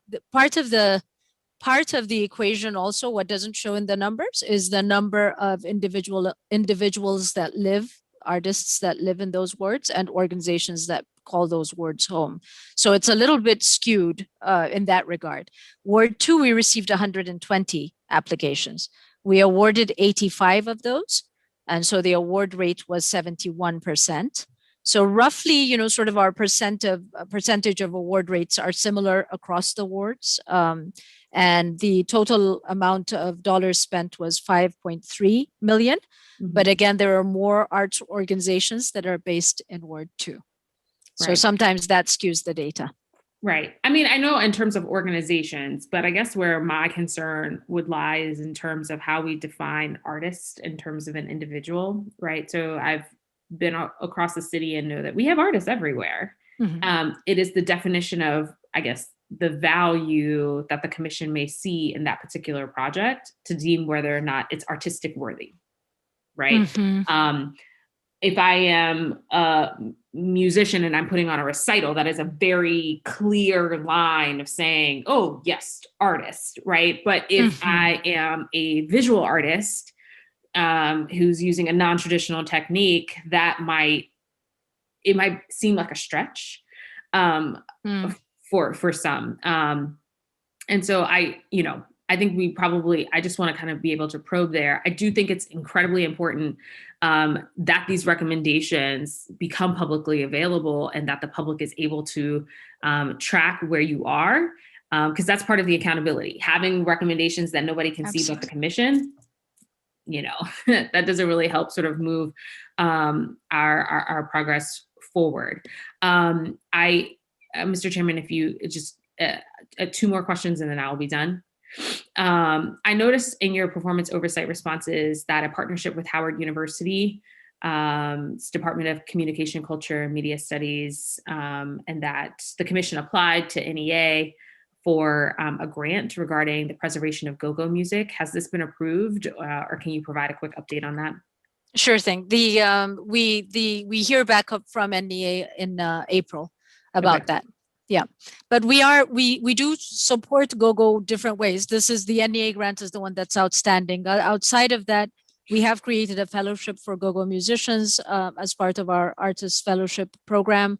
We have supported the work of an arts education group, Teaching for Change, applying for projects, events, and festivals that is working to provide professional development opportunities for middle school teachers, because go-go is part of the curriculum of DCPS. And we're always looking for opportunities. We've supported the FY 2020 go-go awards. So we're always on the lookout to work with go-go musicians and go-go artists as possibilities come up. Great. And my final question is around how you publicize your grants. If I were a person who were looking, but was not necessarily familiar with the commission, I'm just curious in terms of what is the outreach that you do from year to year? Obviously, you have the same institutions and organizations who know to come to you. But for those new organizations or those new entities, what does that outreach look like, and how would they come upon the commission and the availability of funds in the right amount of time, right? When the application process is open. Yeah, when we were able to do this before COVID, when we were able to do live workshops, we did workshops in every ward, and we did grant specific workshops. We try and do different times of the day. We try to do 3 to 4 workshops in person, and then we would do online versions every Friday that the grant program is open. We have live chats. We have the possibility of folks who are drafting applications working with grant managers. This year, we've definitely done a huge push as of January to put together some community engagement programming online. It's been easier. We've so far, even since the end of January, we've had a tele town hall, and we've done some specific sort of business in the arts and resources. We've done grants and applying for grants type before even the cycle has been announced. Our goal is to really embed staff out in the community once we're able to throughout the year, so that people who are just passerbys, who are just, in passing curious about what we do, will get to interact with us and learn about us. We got a lot of new applicants come through the NEA application process. Okay. So we've done some really concerted work in trying to retain them and guide them back into our grants processes. They've become new grantees since. So we're being very proactive. I was invited to a couple of Council Member Treyon White's sessions, budget sessions with the community. Myself and our grant manager, Khalid Randolph, attended those. So we're ready to get out there. We are doing our own stuff, but then we're also looking to piggyback on what other agencies are doing, so we can be present and interactive with the community. Okay, great. Well, thank you so much for taking the time to answer some of my questions. I will come back during budget, which is in about 2 months, to ask about whether or not the recommendations are publicly available on the website. Please do. Thank you, Council Member. Yep. Thank you, Mr. Chairman. Yes, thank you, Council Member. And actually, Ms. Zareki-Baran, I'm a little bit surprised because I've seen the report or recommendations. So how did I see it? Because I don't think I got it from you, and it's not publicly available. It's available in our commission documents on our website through the commission documents that were shared. So you may have seen it in connection to a commission meeting when those went out, but they're going to be uploaded onto our new website shortly. It's on our website, but it's not up front for folks to see. The recommendations will also be folded into the strategic plan. So that's another way that it's going to be. I wonder if you saw it as part of the commission meeting packet, Chairman Mendelson. It's possible. Could you just say, in case there's a council member who's listening, what meeting they would go to find the materials? It would be under our CAH, under the commission tab, about CAH, I think it is. Let me quickly see it so that I can say. What did you say? I think it's January 18th about. Right. So if you went on our website and went under about CAH, under commission meetings, all the meeting materials are out. So the January 25th meeting, I believe, would have, or December. Okay, December, is it? I thought it was a special meeting in January. It's attached to the minutes for December. All right, Ms. Kendall's saying there was a special meeting in January. I thought it was a special meeting in January. Let me find it so we can say for sure. Okay, so it's attached to the special meeting minutes of December 21st. Okay, so it was a special meeting and it was in January. It was in December 21st. That's It's what I meant to say. yeah. December. All right. Yes. And we're happy to send those out to council members if that's also of interest. I'm going to say no, but council members can, you might send it to Councilmember Henderson, but she now knows how she can get it. Okay, good. No, I've seen it. That's why I was asking a question. Okay. Okay. Let me ask, I have a variety of other questions that are a little bit more mundane. The Charles Hamilton Houston statue, you have the money in your budget for that. Yes. Has an artist been identified or are you still waiting? Not quite yet. There's a site selection process that we are waiting to hear back from EOM and Beverly Perry's senior advisor Beverly Perry's office to move forward on that. Okay, and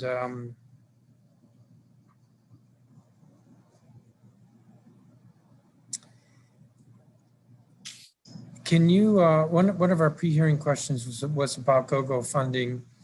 You detail your efforts. Can you quantify a dollar amount that has gone to support these efforts? And you may want to, instead of doing that right now, follow up. Can you speculate what the NEA grant will be? In other words, did you apply for a certain amount? And if they say yes, it will be that amount? Yes, the NEA amount, if we get the full amount, is 40,000. And we are hoping to also, this isn't required, but we want to be able to support with some of our own funds as well as possible. So it'll be 40,000 if we get the full amount. The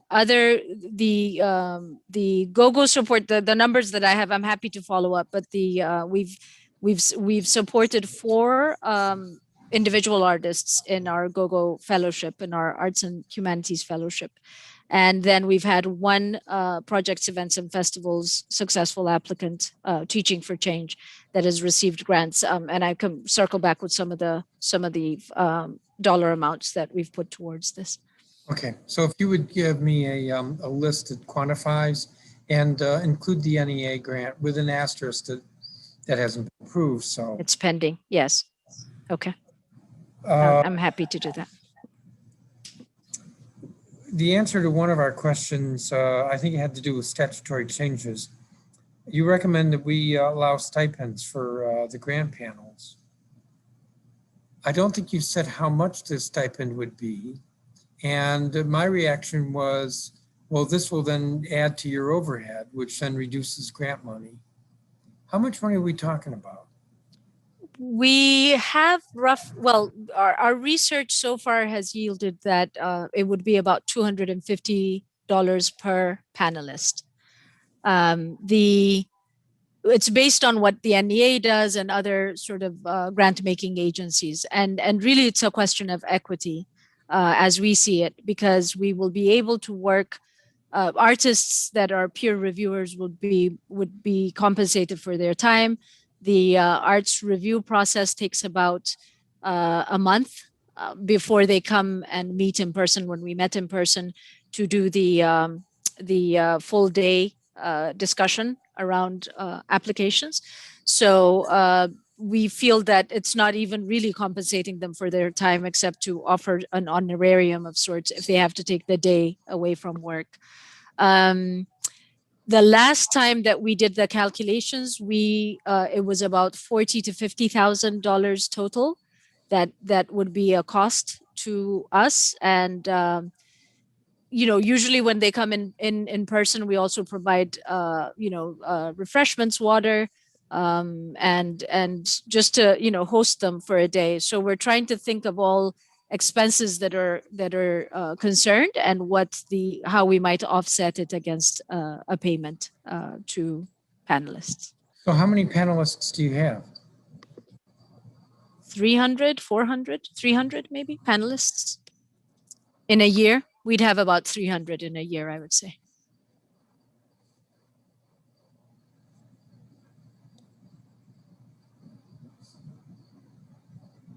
Okay. I think, Phil, if I could just insert, I think it gives us a much broader group to ask to participate, and it might help guarantee participation. Sometimes we are expecting panelists that don't end up showing up, and we don't have as balanced a group as we might have if we could count on their showing up. Paying them might make a difference. Also, sometimes now we have a lot of them in the summer because presumably people like teachers have summers off. We have a bigger pool of people to draw from in the summer, but if we could pay them for compensation for work day, we could have the same choices throughout the winter panels too. Yeah. Again, part of my thinking is this comes out of your. I mean, it just reduces how much is available for grants. Although I have to say 40,000 isn't a lot given the entire budget you have. But the other thought I have is I've never seen a stipend that somebody didn't come back a year or two later and say, that's not enough, you need to increase it. Only $250 for my time? Yeah, there is that risk. It does speak to equity though, Chairman Mendelson. I would say that that's really sort of a piece that we're hoping we can include so that artists can participate and artists that would otherwise not be a part of it, peer individuals who would have knowledge and have expertise in those areas, more people would be encouraged to participate.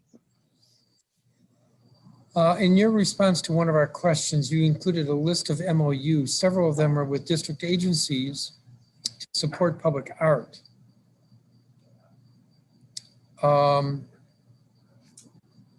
Let me see. Are we to understand that despite some of the position issues that arose over the last 2 years in the standing up of the Office of Creative Affairs, which is in a different agency, that you are still working closely with mayoral agencies, or did these agreements predate the independence?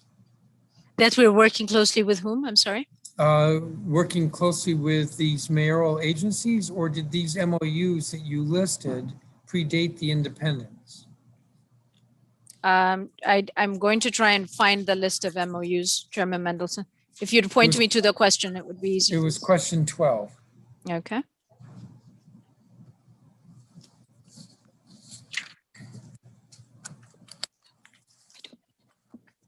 I do not see the attachment, but I think the answer I would give is that the our work with various agencies do predate the independence, the time of independence.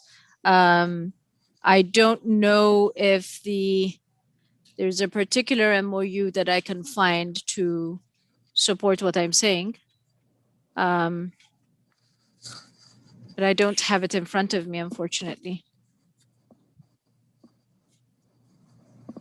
And I wonder what would be. Give me 1 second, please, Chairman Mendelson, so I can pull up the digital version of this so I can see.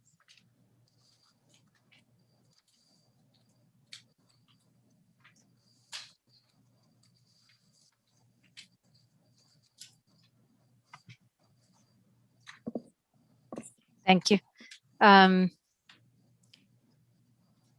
So I see a list that starts with the study abroad. Then Mid-Atlantic, Department of Public Works. Did you refer to the Creative Affairs Office, or did I misunderstand? I did refer to the Creative Affairs Office. Okay. That isn't listed here, but the others that are listed are agencies that we've had ongoing MOUs with. Most of these are. So the DPW, we've been doing the murals arts programs with them. The Office of Planning, we've had our public art programs with them over the years. Yeah, and that one says completed. Was there a specific one that you saw? Well, I'm just trying to get a sense of whether these MOUs, some of which go back to 2019. I think that's when you were becoming independent. Mm-hmm. The Chinatown one, maybe. Mm-hmm. Those were ones with that particular one was with DPR, and the Chinatown Archway Conservation Project ran for about 2 years. It's completed now, but that was an MOU with DGS to complete the Chinatown Archway renovation. That started in 2019. Well, let me ask the question in a different way, and that is, if DGS wants public art, in the past they might have gone to you, had an MOU for public art. Are they going to you now, or are they going to this other Office of Creative Affairs?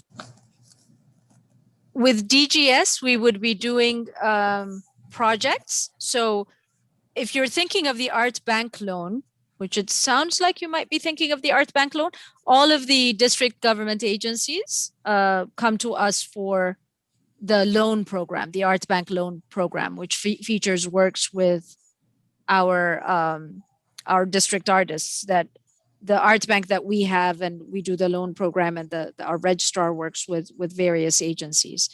I'm trying to pinpoint what it might be that you are thinking of, but the MOUs that we are doing with district government agencies are generally around programming and collaboration for the arts. A lot of them are longstanding MOUs that we've had with them over the years. So there's not a whole lot of changes that have happened in the world of MOUs because of our independence. Are there fewer MOUs? No, I'm just saying that there aren't many new kinds of MOUs that we've embarked on.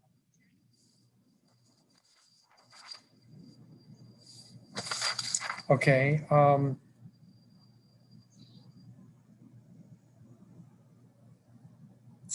In your response to question 13, you indicated that you have one special purpose revenue fund. The fund has $2.5 million. And that $2.5 million, I believe, was deposited this year or this. Yes. Year. What yes. It's for the funds.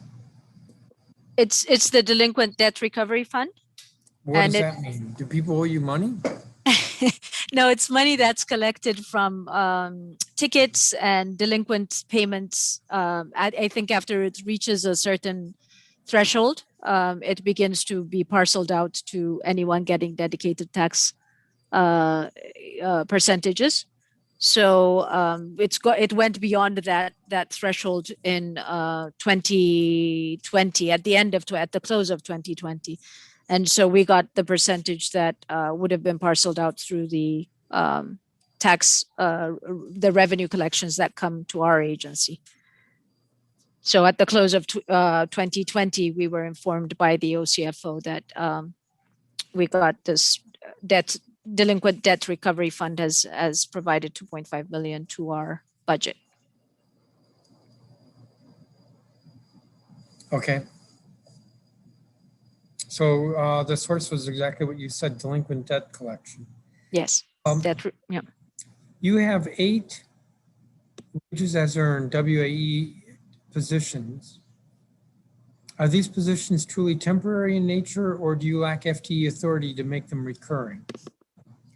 We have consultants that are in those WAE. They're on contract. They're contractors. They're not FTEs.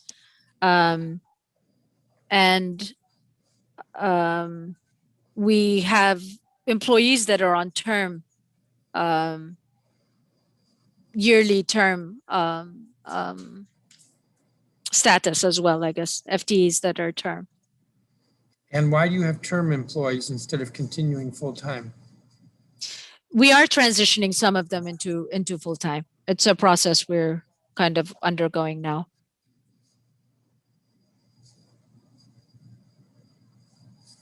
All right, I'll probably ask about that again at the budget hearing. Sure. You have 5 contract positions to assist with grants. Mm-hmm. Are these contractors and not in-house employees? The cycles of our grants, there are sort of pipelines that we have to pay special attention to. There are times that it gets really overwhelming in terms of payment processing and paperwork. And this year, because we've done so much relief funding and we've processed the NDA funding as well, it's been a lot of work at the same time that we're running panels, 5 panels a week. And at the same time as we're continuing our reporting and, sort of our interim and final report reviews and so on. So we're mindful of how we're using contractors. We've also had to deal with how do we do it remotely? How do we do paperwork and copying and signing remotely? And we had contractors who were willing to come into the office to help support grant staff. So those are the reasons why contractors come into play at various times of the year.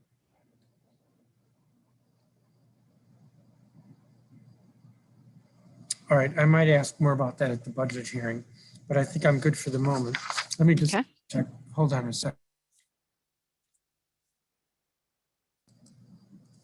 I do not have any other questions for you, so I want to thank you for your testimony. I remember I asked you to follow up with the list on the GO-GO funding. Yes, sir. And I can't remember if there was anything that Councilmember Henderson asked for. Didn't seem to be.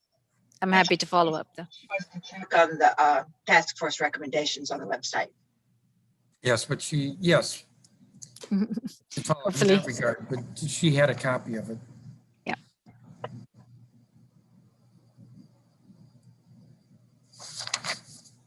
Thank you all. Thank you, Chairman Mendelson. I'm going to wind up this hearing. This concludes the hearing of the committee Jeffrey? on the Commission on Arts and Humanities in the University of the District of Columbia. Our final performance oversight hearing will begin tomorrow at noon, March 18th, where we will hear testimony concerning the Metropolitan Washington Airports Authority, the Office of Zoning, the Office of Planning, and DCRA. The time is 3:55 in the afternoon, and this hearing is adjourned.